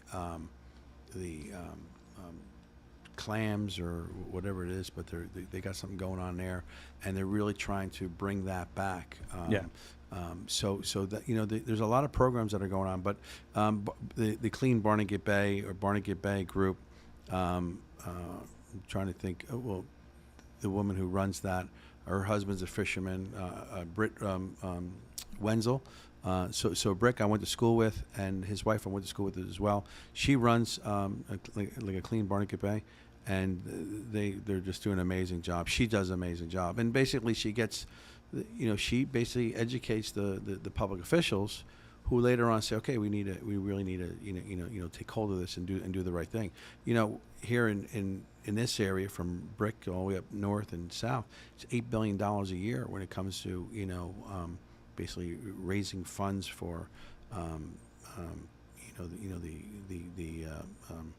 we have like tourism. I mean, it's $8 billion industry. So if your water's not clean and you got problems with pollution, then people are not going to come down. So you got to make sure that you take care of that first. But no, we're turning the corner, I think, and I think that you need to make sure that we continue to do that. Yeah. So it was really funny as a Republican. Like, what do you mean you're outlawing straws? What are you doing? And I said, yeah, listen, in 1972, it's really funny how the Democrats. I'll talk Democrat Republican for a second. How the Democrats have taken issues that they shouldn't. Republicans should be making sure that the environment is really clean.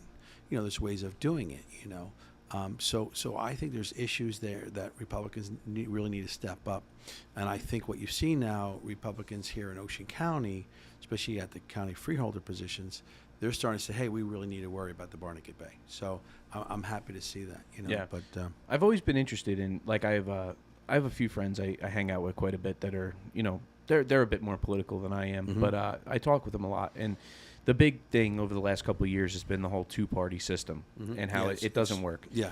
Well, you know the problem is that years ago there was always compromise. Okay, in politics, you have an idea, I like half your idea. Okay, so maybe we'll work on that. Nowadays, you have an idea, I don't like your idea, so that's my team. Now it's a love-hate thing, and that's what's wrong with politics today, and it's not getting any better. No, it's not good. It's actually it's getting worse. It's getting at a worse. rapid rate, Yeah. and I think one day, I do believe in the the tear down of the two-party system. I don't know how that'll happen, but I think eventually there will be an option that makes a little more sense. Like how you're saying it's funny to be a Republican and then ban the plastic like you shouldn't feel that way. Yeah. You shouldn't have to feel that way. You should, you were elected into your position to serve your people, and you did to the best of your ability, to the best of your knowledge. And that there should be no shame in that.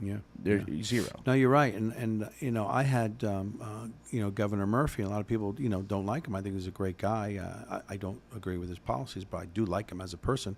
And he came here. One of the first things he did, becoming a governor, was we signed a bill against offshore drilling off our coast. I mean, we don't want. This is New Jersey. This is our tourism. We do not want oil being drilled 5, 10 miles, 15, 20 miles off our shore. No, it's horrible. So I mean that would have been horrible. So I know in this area, Congressman Chris Smith's a great guy, and he's working really hard about that and make sure it doesn't happen. So right. Yeah, but you work with Republicans and Democrats. You got to go on the other side of the aisle, and that's for many years I was a lobbyist, and so I have relationships on both sides of the aisle.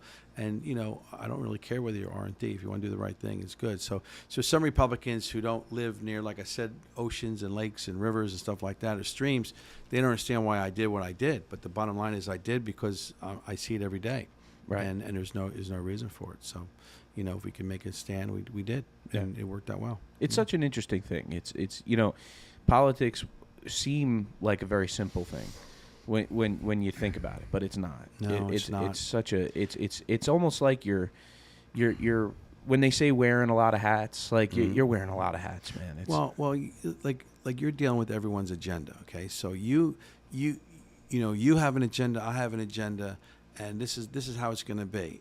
But I have to get you to sign on to it. So like my council, right?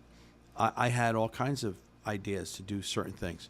Sometimes they were on board, and that was up to me to get them on board.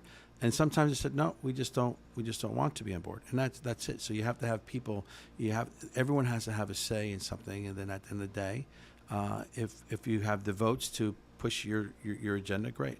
But everything's like an agenda, and every day is different, especially when you're dealing with the public. One day they love you, the next day they hate you. right. I know that for a fact. Yeah. And you know what? Why I don't know, but that's it's interesting that, and I don't know this to be true. It's just a feeling I get. When I was a kid, obviously I had no interest in politics, as many kids don't. Sure. But I now look back and I see one glaring difference, and it's fortitude. Like today's politicians don't seem to have the fortitude of yesterday's. And it's crazy how fast they fold, how fast they flip from one side to the other. Why can't we just stand on what we believe in, and the best ideas rise to the top? I mean, why? It seems to be like it makes your job impossible. No, it does make it impossible. But see, so my job as a local mayor, that's a real contact sport. See, because you see these people at the store, right? Right. Hey, mayor. So what it's about not this? so much the charade. No. They come knock on your door, right? And they text you and call you at 2:00 in the morning. That's really something. Okay, so you're involved. You have to be involved. Now, when you become a county, like now they call them commissioners. Okay. So a county commissioner or state legislator or a governor, or then you get a congressman or United States senator. You don't have contact with them. You don't really contact them. They don't know who you are, and so they're out doing their thing. They're just trying to advance their agenda, and they're trying to raise money so they can be elected. And so that's the problem. That's where they lose that connection with what they're there for. I believe every person's there for, at least in the beginning, to do the right thing, and then after that, kind of it kind of falls to the wayside. Right. Why I have Which no is just idea. the unfortunate nature of It human is, beings. and It has nothing to do even with politics. no, That's it's just humans. It's just human beings. You give somebody like a little power, and all of a sudden, poof, their head goes crazy, and all of a sudden they got a little power, and they got their little area, and that's it. But yeah, I hate to say politics or the politicians, because it's like It's lawyers. It's a broad stroke. It's like a bad name, right? Yeah. It's like hazardous waste, Right. Politicians. So I like to say public officials, because I think they got into it, to help the public, and they are public officials, but and not all are bad, and some are trying, but DC is a mess. It is. It's a mess, and if we have, and we kind of have that in all the states as well, but I don't like it when one party rules everything. That's not good. Right. Okay. And so that's important, especially in D.C. if you have Republican, Democrats, kind of equalizing things out. But it doesn't usually work out that way. So, but I think I know most people are just about had it with again, everything's about getting on a team. Right. Let's talk about masks for a second. All of a sudden now, are you a mask person, or are you against masks? All of a sudden, like, I hate you because you don't want to wear a mask, or I hate you because you do want to wear a mask. It doesn't have to be that way. You want to wear a mask, like wear a mask. Everyone has their issues and everyone has their beliefs, and it should be that way. But when it gets to everyone has to pick a side these days, and it's getting to be a little tiring. Yeah, and I think when it gets to that point, I think it's a lot of other things too. Oh. You have to remember, 90% of Americans are not happy. No. Happiness is such a weird thing to define because it comes in such odd shapes and sizes. Like, you look at the average American is probably at a job they don't want to be at. They probably have a More than family average. that they have no idea how to handle. They probably have issues that they've created for themselves in life that whether they've addressed it with themselves or not, and they're in these dark places. And now you add social media. And then you take social media and you weaponize it and you turn half the country against the other. And then you start this, whatever side you were on for the fact-checking thing and the this and the that. There is so many things that people have to wade their way through now that we never had before. Yeah. Before, I would just talk to you and say, are you wearing this mask or not? And you would go, I don't know, are you? And then we would just go on about our day. Yeah. There was not 97. Listen, there's family members that don't speak to each other anymore Yeah, it's over great. these Facebook arguments. Well, social media is a killer of all things. It's And- horrible. And I saw that when I ran for office. There was things being said about me and printed, and I'm like, really? I know I didn't say that. It's that easy now. But it's that easy. Yeah. And and so as soon as and there's a simple rule in life and a simple rule in politics, when you start explaining something, you're losing that argument. You've already Right. lost it, okay? So a lot of times there's things that happen to me or other people, you see people like, well, I didn't say that. What I really said was this. Well, that's lost. No one cares about that. That's already gone. That's yesterday's news. Social media, everything's changing within seconds, So, and that's how people get their news these days. No one reads the Right. newspapers anymore. They do. They're online, and they're reading, and then a lot of those reporters sometimes are putting out not only the news, but they're putting out their opinion. That's Not the not fact. good. Yeah. That's not the fact, and that's not good. And then people don't believe, and that's what you've seen in the last 7 or 8 years. Right. The lack of belief in government. I think that's what's really hurt us. I think that we're going to turn a corner with it, and I'll tell you why. So a major reason why I have this podcast is because I was a huge fan of Joe Rogan's podcast, and that's just Yeah. the facts of it. And He's great, isn't he? I'm a huge fan. I You know, always have a lot been. of people don't know. He was a very funny guy. He was a stand-up comedian, and I think he was on a couple shows like 80s and early 90s.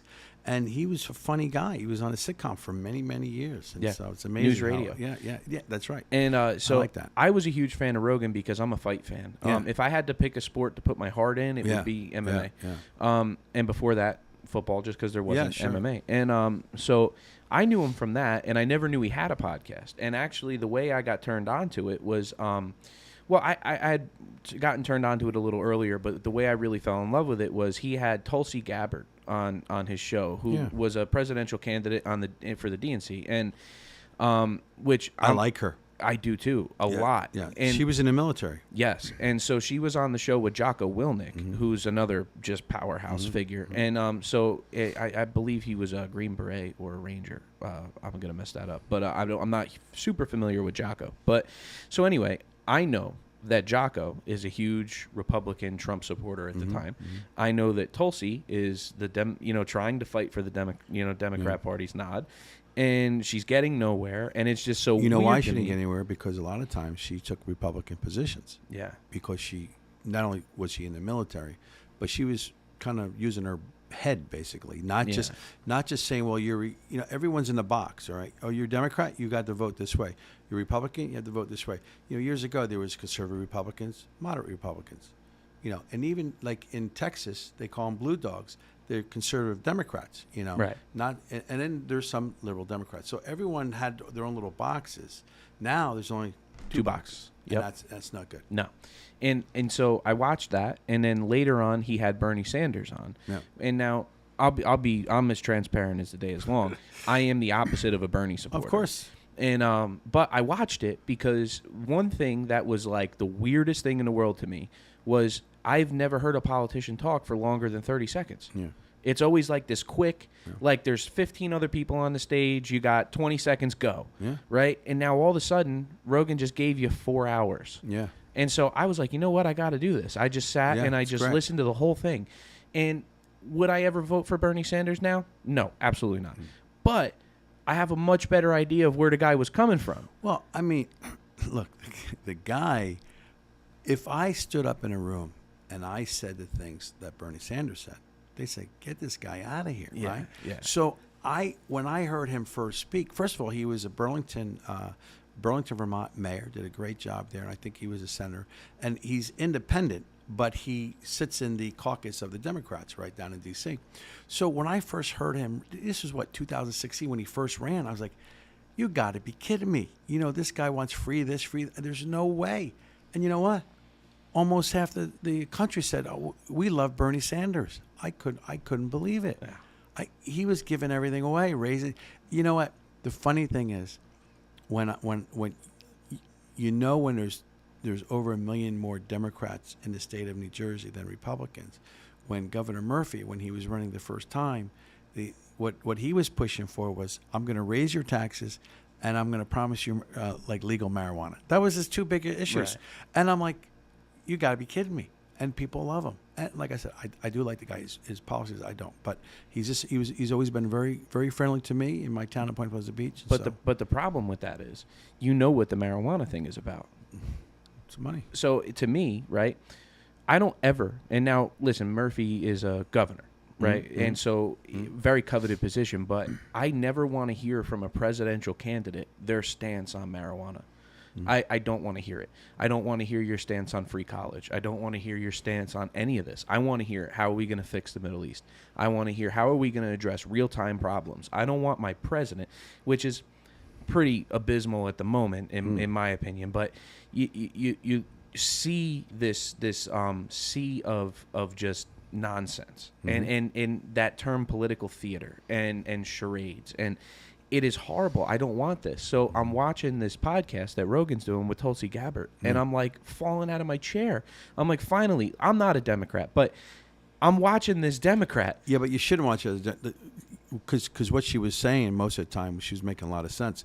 And if you remember, I don't know if you watched the Democratic debates, she was like, just killing it. But everyone's sitting there as a Democrat saying, who is this traitor? Why is she talking like this? And here's a person who served this country. So she knew what she was talking about. And also, I think they already knew that Kamala was who was being groomed. Yeah. And so her destruction of Kamala Harris was, I mean, you couldn't have painted that picture or made that movie. It wasn't hard to do. Oh, my goodness. But I mean, she slaughtered her.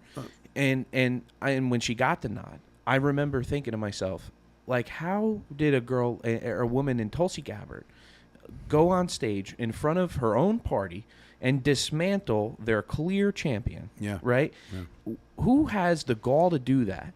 And then on top of that, how did that person win? You know what I mean? It just goes to show you, there's this country and it may be changing again. See, you got to look at what happens. So you have a Republican there maybe 4 to 8 years, and you have a Democrat 4 to 8 years, and so that's how politics goes sometimes, you know. So they're like, you know, like, okay, we'll see what you got to do. I think people were little for Trump. They're like, okay, enough, you know. And you there know was what? a pullback there. It was a huge pullback, and it was his damn tweeting. You know, if he stopped that and stopped, you know, putting people down and just led. I mean, his policies were good, but the way he treated people got a little tired of that. Yeah. And then the whole tweeting, they were sick of it. It's People, no secret that No. we're Trump supporters. Our slogan behind you is "Make offshore great again." Yeah. Um, no, but and it's great, but you know, he I should will- have had another 4 years if he just stopped the nonsense. And I agree with you 100%. And as a Trump supporter, I can't tell you how many countless moments I'd be sitting at the dinner table with my old man and be like, "This doesn't embarrass you." Like this isn't embarrassing. Like the guy has so much. He had more potential and talent in his pinky finger than anyone around him. You know why? Because he said he was going to do something. He did it. Right. See, that's the difference between. That's why people loved him. But the problem was he treated everybody like it was his company. Yeah. And that's where he went wrong. Yeah. And unfortunately, because now Yeah. look at where we are. Well, we're in bad shape right now. We're and I'm not just talking about as a Republican. I'm talking about what I see on TV and hear on the radio. And I try to get my news from everywhere. Yeah. And it's really interesting. You know, you go to a Fox and you go to a CNN, and there's two totally different views on what someone could say. It could be Biden, it could be anybody. And you're like, wow, I didn't get that, you know. And so it's amazing where the country is right now because, you know, again, we're in this, you know, what team are you on? You know, and how, you know, what do you believe in? So we got to stop that. But I think, like, there's always a tipping point in everything, okay? I think we're in a tipping point, and that's why they basically Trump won in 2016. And I think we're at a tipping point another 3 more years. Like, okay, we got to do something else here. Well, and to my point about the podcast thing, the thing that I see changing is the amount of information that we're going to be given. Mm-hmm. I see that changing. I see not only is there a lack of trust in our government, but there's an even bigger lack of trust in our media. And so people are starting to turn to other things, and truthfully, those other things are much better than the media. Yeah. And Hun, could you look up? Have you ever heard of Crystal Ball and Sagar? They have a television show. Can you look up Crystal and Sagar? They used to run a show called The Hill. I think they just left, and they started their own show. But you know what you're talking about is unfiltered information. Unfiltered. So here you're sitting with me, right? Unfiltered, and I'm they're not not scripted. It is what it is. Right, and they're not pushing a narrative. So Yeah. Crystal, and I'm going to get this wrong, I believe Crystal is the Democrat of the two, and Sagar is the Republican of the two. Mm-hmm. They're best friends, and they're on totally opposite ends of the spectrum. Where are they from? I'm not 100% sure. Did you find it yet? Her name's literally Crystal Ball. I spelled it. It's spelled with a K. That's why. Yeah, I believe so. But it's just I watch them constantly because if anything isn't factual, one calls the other. And I don't even mean factual like it might be the truth, but if you can't back it up, they call each other out. And it's just great because that's the media that we're all needing right now. Yeah. We need a breath of fresh air from the last 6 years. Well, and it's going to be bad for 3 years. And then hopefully we'll have somebody else who is going to speak the truth and basically follow through on it. And I'll tell you what scares me more than anything is these calls for impeachment. Because I think what could be worse than right now we don't need that is what's behind them. Yeah. Yeah. I mean, we don't need it right now. And you know, there's just some people, again, so the way I look at issues is very simple. I like to call myself a moderate Republican. So every issue I look at it differently. So what happens is when you have a conservative Republican, he or she looks at that issue as a conservative person, okay? Right. If you have a liberal Democrat, that's how they look at those issues. Those two people are running this country right now. Right. And that's a problem. Yeah. There is no more moderate. There is no more in the middle. How can we work together? Maybe we can compromise a little bit. The conservatives will not compromise with the liberals and vice versa. And that's who's running. That's who's in leadership positions right now. You just look around the country. Yeah. Whether it's governors in different states, or the president, or in Congress, you know, and like our legislature, you know, it's just all Democrats. Right now in New Jersey, you have a Democratic Assembly, a Senate, and then the governor. And so basically They don't tell the Republicans when they're going to talk about the budget. Right. So that's not good. No. And that was never like that. It was we've lost respect for people, and I think that's the problem. So when we get that back, I think we'll be okay. Yeah. But I'm hoping that the tipping point has come, and I hope that moving forward, it's going to take a couple of years because nothing's going to change right now. No. Nothing's going to change. Now we're in gridlock for a while. Yeah, we are in gridlock for a while, and whether it's the vaccine, anti-vaxxer, or who wants the vaccine, doesn't want a vaccine, and you can't mandate this, and I kind of understand that too, because you don't want government mandating anything. But at the same time, government mandated a bunch of things that really saved a lot of people. Absolutely. Polio shot. I got my little shot on my arm, and I remember back when they said, you had to have your seatbelt on when you're going to get a ticket. People went nuts. Guess what? It saved a lot of lives. So now Right. you don't hear anymore. And is it that one person that maybe if they didn't have the seatbelt on, they would have lived? I'll put the seatbelt on. Yeah. And that's what government's there is to recommend and push certain things that for the safety of the people. But it's not. But see, everyone thinks it's a conspiracy. Now it's the bad thing. Like how can you say that? Why would you say that? Why are you telling me what to do? It's not the end of the world. Well, and whose fault is that? That's the media's fault. Of course. And the problem is, I think that's never going to change until we come up with a way to fix that.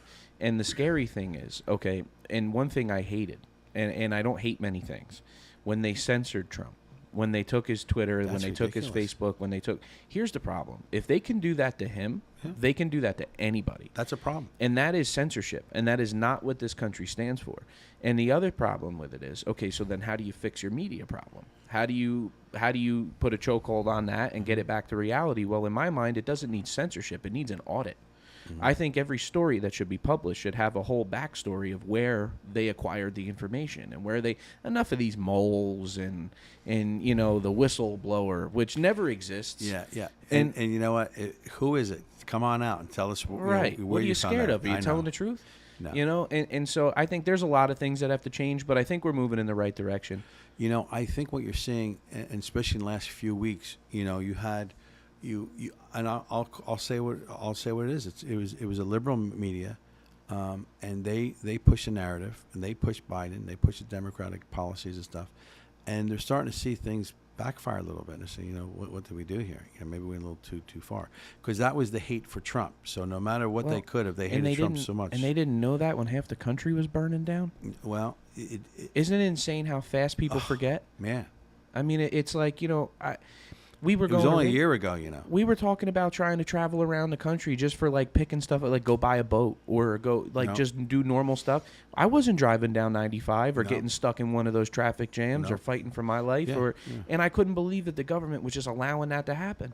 Yeah. And it's like when you look at that and boil it all the way down and put it in a nutshell, it's how far out of touch they are with what real people deal with. Yeah. And how one spark that to you wasn't a big deal or to you was it lit a forest fire, man. Yeah. And now look at where we're at. Well, again, I think it was the hatred of Trump so much that they're like, man, whatever happens, let's get him out and we'll change things. And they just let things happen, and they shouldn't have. We had some real we have some real problems. We do, but we got to take care of them. You know what? Until there's a clear and obvious answer, well, this is where we're going to be, man. That's where we're going to be. Because you ain't going to get people to agree on anything. I tell people all the time, get out and vote. Yep. I mean, you look at what happened in Georgia. They were so upset that they didn't come out and vote. They were so upset thinking that Trump won that they didn't want to come out and vote for their two senators, the Republican senators. And so I guess they were sending a message. Well, guess what? The two Democrats won, and now the Senate is basically majority Senate, like Democrat. And so now they're like, oh, well, we didn't mean that. Well, yeah, well, you did, and you knew what you were doing, and you voted. Yeah. You didn't get out and vote, and now there's a real problem. Yeah. Now you have two houses that are all Democrat. I think that's going to change. I know it's going to change. It's going to change. I think the midterms will change. I think the Republicans will take over. Right. And we'll probably pick up a bunch of seats in Congress. So I think if you look at the standing of the country right now, like from where we're sitting at the moment, there's no way these Democrats are going to continue to sweep. I mean, look at the nonsense that's going on. They know it. They know it because, you always look at your leadership. I mean, listen, the president, just like the governor, just like the mayor, in the town or the state or the country, is the leader of the party, right? So now they're seeing someone who's just falling apart. Right. I mean, big time. I'm sorry, guys. Just 1 second. Could you pull your mic up just a little closer? Sure. I'm losing you. Okay. Perfect. Thank All you. right. And you're seeing a country that is such bad leadership. So it's not even like the president himself. It's who he has around him. I mean, this whole fiasco in Afghanistan. Me personally, I would have kept 2,500 people there because everything was working.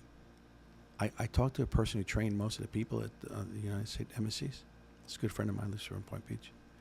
And he says, listen, the only people who were dying were terrorists. Right. We haven't had an American injured or In years. in years. But they were out there training, and they were out there policing, let's say. But they were military. But you had a country that was working, a real government, water, electricity, right? Women, children, educated, jobs, no more. I can't believe we walked away. We gave it back to the Taliban. Yeah. This is terrible. And I hate to sound like the blonde hair, blue-eyed Captain America here, but I got to think that our troops being there was a symbol of hope. I mean, Sure. How could they continue to strive to change their reality when the tool that was given to them to change it is leaving? I mean, to me, if we spend 20 years there, we spent 20 years too many. But we've spent 20 years there. So But- you have to finish the job. Yeah, but we're also in other parts of this world. Right. We have military in parts of the world that we basically had a war. Then afterwards, we kept people there just to keep an eye on what's going on. We're not going to be there now. Terrorists are going to grow like crazy. America is right now. We are worse than we were before 9/11. Yeah. And Much worse. Much worse. With a wide open because, southern border. Because before, you had really you had the Al Qaeda, and you had funding from Osama bin Laden. Now, what's really happening right now over there, and even in Africa, you have the Chinese government coming in. They're building roads and bridges, and they're really financing things. All natural resources are taking over, and so China has a 20, 30-year plan. Here in America, And they always have. Always. Yeah. and it's growing, and they're just doing exactly what they're doing, nice and quietly. People don't really know, but to leave the Taliban in charge, these people don't know how to run a country. Mm-hmm. Winter's going to be coming up soon. They don't know how to run electric companies and gas companies or whatever. However they heat their homes and roads and bridges. I mean, this is going to be horrible. And then I'll tell you what it really upsets me. About 2 weeks before Kabul basically collapsed, there was these women being interviewed. I want to be a doctor. These children, I want to be a doctor. I want to be a lawyer. I want to do this. Wonderful dreams, right? And they're going to school, doing very, very well. Not anymore. Not anymore. And not one women's group has come out and said anything. No. Not one. Where's Me Too? Not one. And these women, I can't even tell you what's going to happen to these women. Mm-hmm. Just for Western Death, ideas. Death will be a good thing for them. Yep. This is going to be horrible. And not one women's group has come out and said anything. No. And you would have thought but they'll expend the energy to make sure that the Navy SEALs say they or them now. Well, right. And it's just what silly are we stuff. doing? I mean, come on. But for instance, Oprah Winfrey, Oprah should be going crazy saying she should have been calling that president saying, hey, Biden, I got you in there. I raised funds for you. You let the Taliban run Afghanistan. What happened for 20 years? We basically America built schools and roads and bridges, and we gave these children an opportunity to really do well. And they were grateful for that. And now we left them there, and the Taliban's taken over? You got to be kidding me. And all the Taliban is just a bunch of thugs. Well, that's all they are. And rewind 4 years. And I'm by no means a championing Trump or I happen to be a Trump supporter, but look at his policy as far as how far were we going to be pushed. Okay, that to me is a very interesting thing. that they don't talk about much. Like when you talk about the quality of somebody's, demeanor, okay, like what makes somebody great, right? In my opinion, if you had to put your finger on one thing, it wasn't his business savvy, it wasn't his how to crunch the numbers, it was a bend but don't break attitude, okay? And he would bend, but he wasn't going to break, okay? So his stance in the Middle East, okay, in 4 years of his presidency, there was not one issue, okay? Why? And if there was, you don't think it would have been reported all over the news waves? Listen, Okay. he said, don't mess around with America. And what's happening? America was being told what to do by the Taliban. I'll give you a direct quote from President Trump, number 45. If you fuck with us, we will fuck with you. Yeah. A direct quote, okay? And that was his policy. Now, fast forward, we're here, okay? What happened? What happened?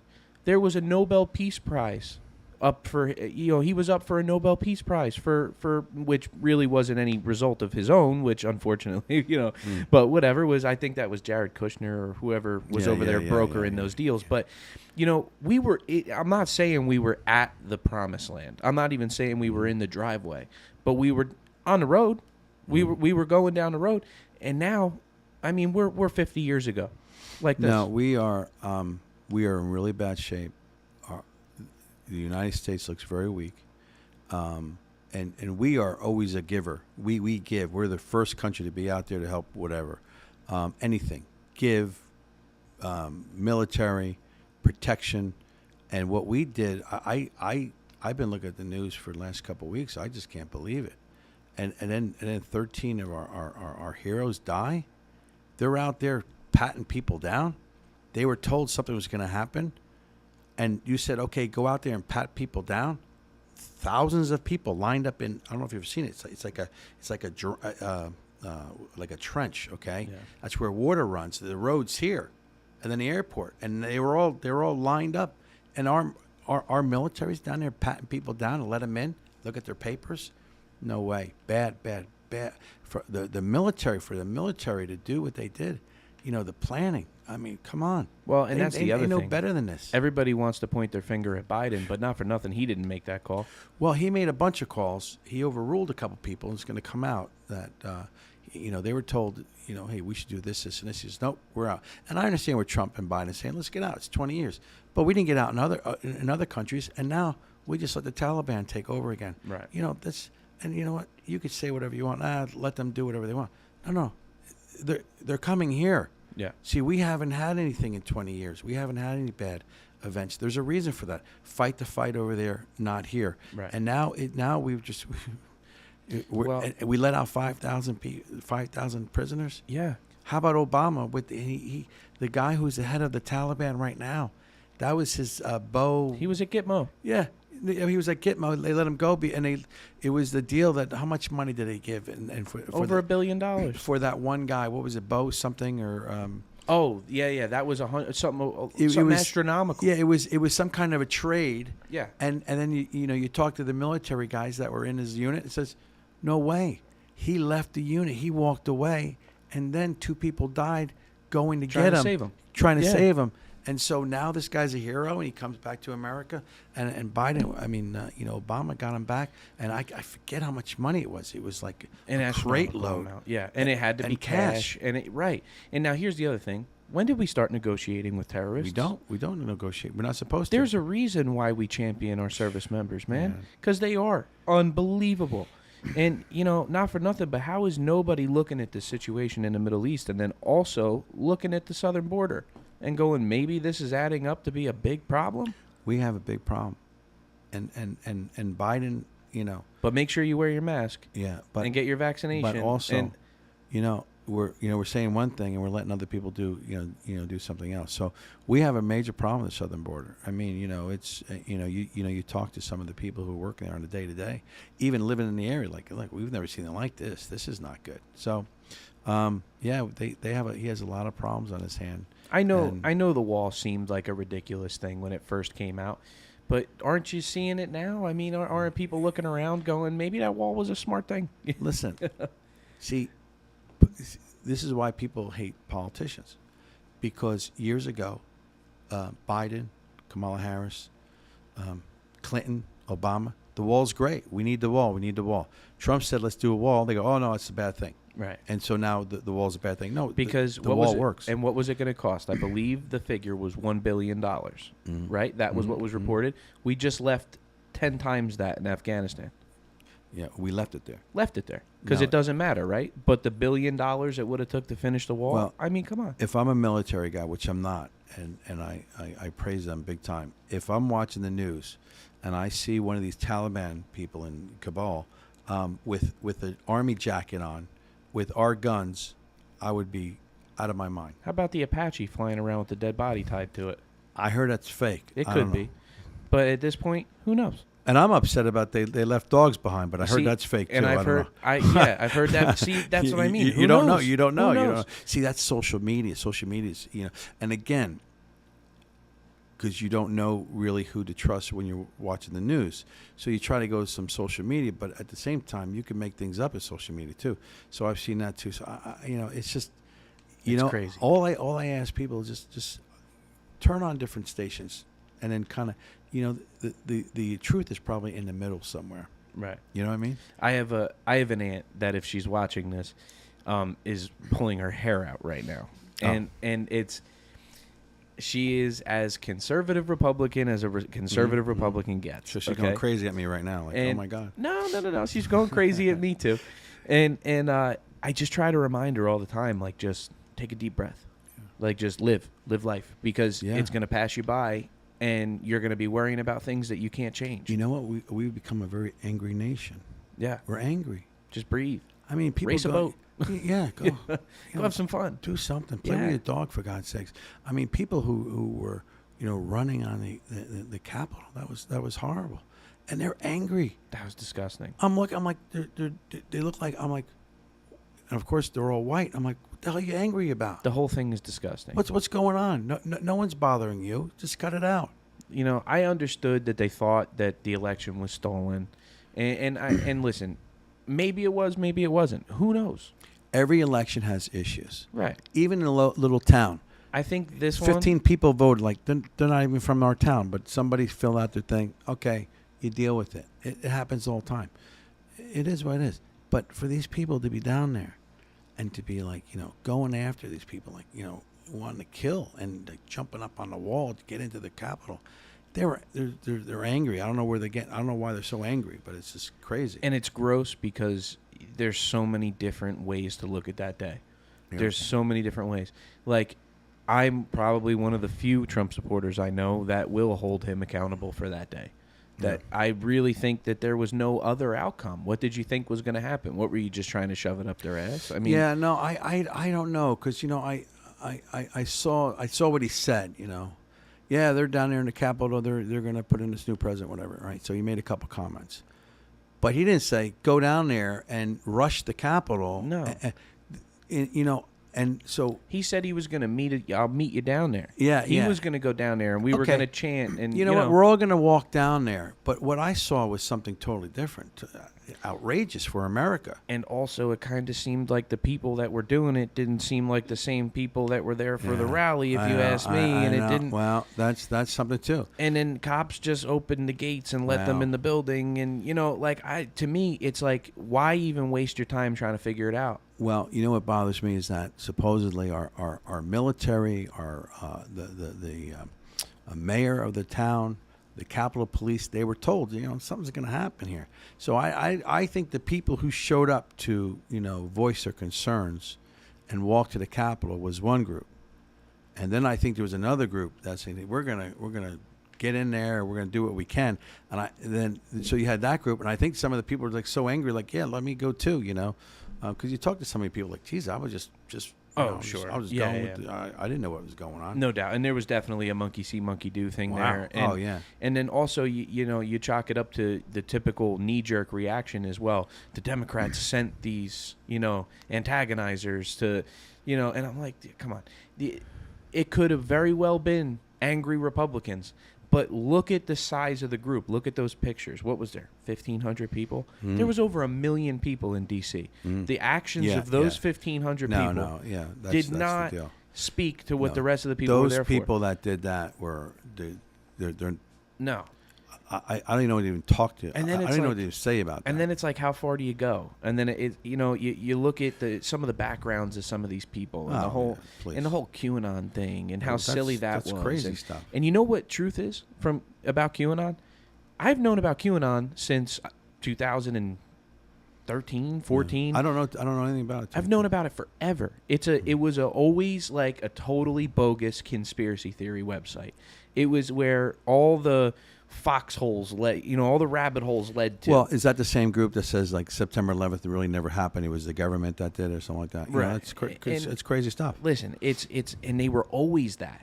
And then all of a sudden it turned into this like the news was reporting QAnon things. And I'm like, what are you doing?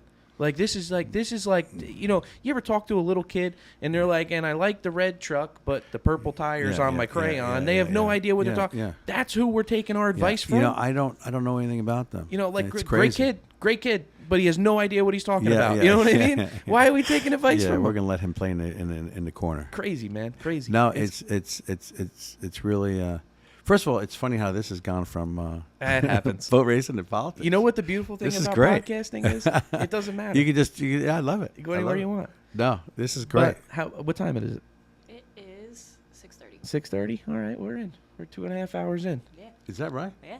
Wow, that Crazy was quick. how fast that goes, right? That was really quick. You got anybody special you want to talk to real quick, or anything you want to promote real No, I quick? tell you, I really think you should have my friend like a John Parks on. I would love to. John is he's like you. I He's love John. I know John very well. Encyclopedia of all the racers and I forget who he was telling me who was it the owner of the no it wasn't the owner of the Apache. I forget what it was. A guy who just died. He was 90-some years old, and he came up with these certain kind of designs of the boat, and it was Fabio Bussi?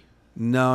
It was I'll think of it in a second. But John was just telling me about this guy that he first helped out as like a 14-year-old kid, with the boat when he came to the Point Beach and Billy Martin. No. I do know that name too, though. But he was on he helped a couple teams. But this one guy, he invented something, and I don't know, was it catamaran or something? I don't know. But anyway, it was. He has a lot of stories. He was also talking about drug running and stuff like that. But he says, I'll tell you about it later on. But some crazy stuff, huh? Yeah, man. I didn't know about all that stuff. I kind of knew I knew some things over the years, but I'm like in the middle of that whole thing. It's like, being involved as I am now, when I see things like that Netflix thing, the cocaine. Yeah, well, he Cowboys told me and- about that. I need to watch that. It's as entertaining as could be. Yeah. It's probably pretty factual.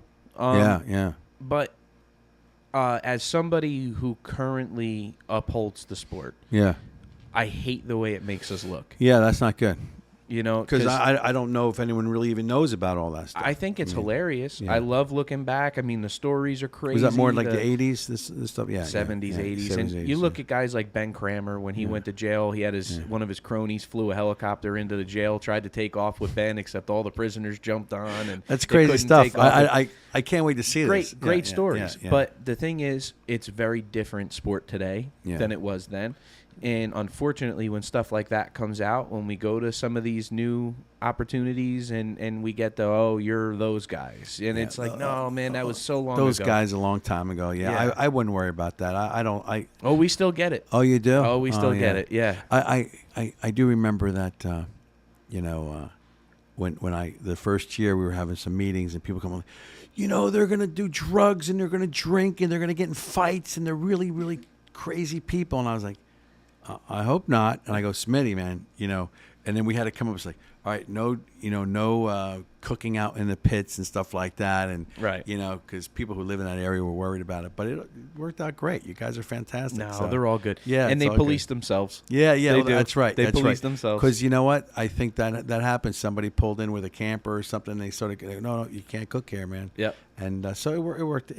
Somebody worked gets that out of way. line at the bar. 10 of us drag them out of there. It's fine. It's, it's fine. we handle ourselves. Yeah. Well, who doesn't get kind of kicked out of a bar every once in a while? It happens. It happens. It's all good. It's all good. Well, but, Yeah, this is great. Thank man. you so much, man. I really appreciate it. I appreciate the opportunity to have you in here. It was very nice meeting you. It was nice meeting you. Thank you very much. You're welcome. Thank the, you. The heart and soul here. She runs everything. That's it. And real quick, everybody watching Offshore Live, be sure to clear your calendars. September 8th through the 12th, Morehead City. You see my hat? Jack's Waterfront Bar, Morehead City, Jeff McCann. He's one of the greatest guys around. You'll love him. Come down, check out the boat races. We got a great event planned. There's an air show on Sunday, 2 days of racing, Friday and Sunday. Come check us out. You won't be disappointed. Former Mayor Reid. Fantastic. Thank you, sir. I'd like to go. Hey, did you get money for that? No. You better. No. See, I got to help you out. You got to market, man. I mean, you're doing. I don't this know. great. If you I ever love the met, hat. I'm looking at the hat. This hat looks. I don't great. know if you ever met Mr. Jeff McCann, but Yeah. he's a team player for sure. Yeah, that's great. Yeah, no. So that's great. So what kind of air show are you gonna have down there? We got it. So it's I don't know the type of airplane. Yeah. This guy did this for us last year. And I got to tell you, it was way cooler than the boat race. Oh yeah. It's just one guy, one plane, and it's a little sound just inside the ocean, and it's not very wide. Right. And this guy was doing these knife edge runs where the wing is only about a foot off the water. That's cool stuff. But the spectator boats are right pretty there? tight, and he went right down through Wow. them, and Wow, he wow, goes wow. way up in the air and shuts it off. It's and pretty fires cool. it up when it gets down low. And well, see, again, that is family entertainment. Yeah. So people will come and watch the air show and then watch you guys out in the water. That's great family entertainment.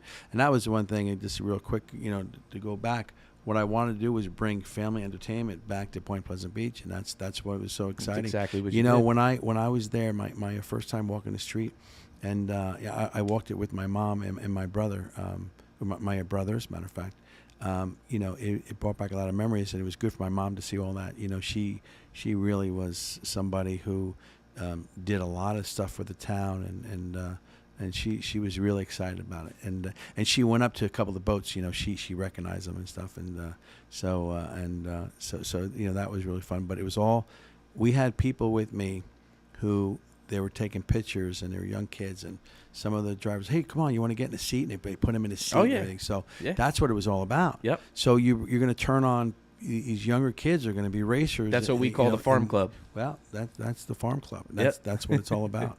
Starting new racers. You got me into it, so there you go. Awesome. All right, great. This is great. Thank you so much. Mr. You're Reid, thank you, welcome. sir. Yeah. See you guys next time.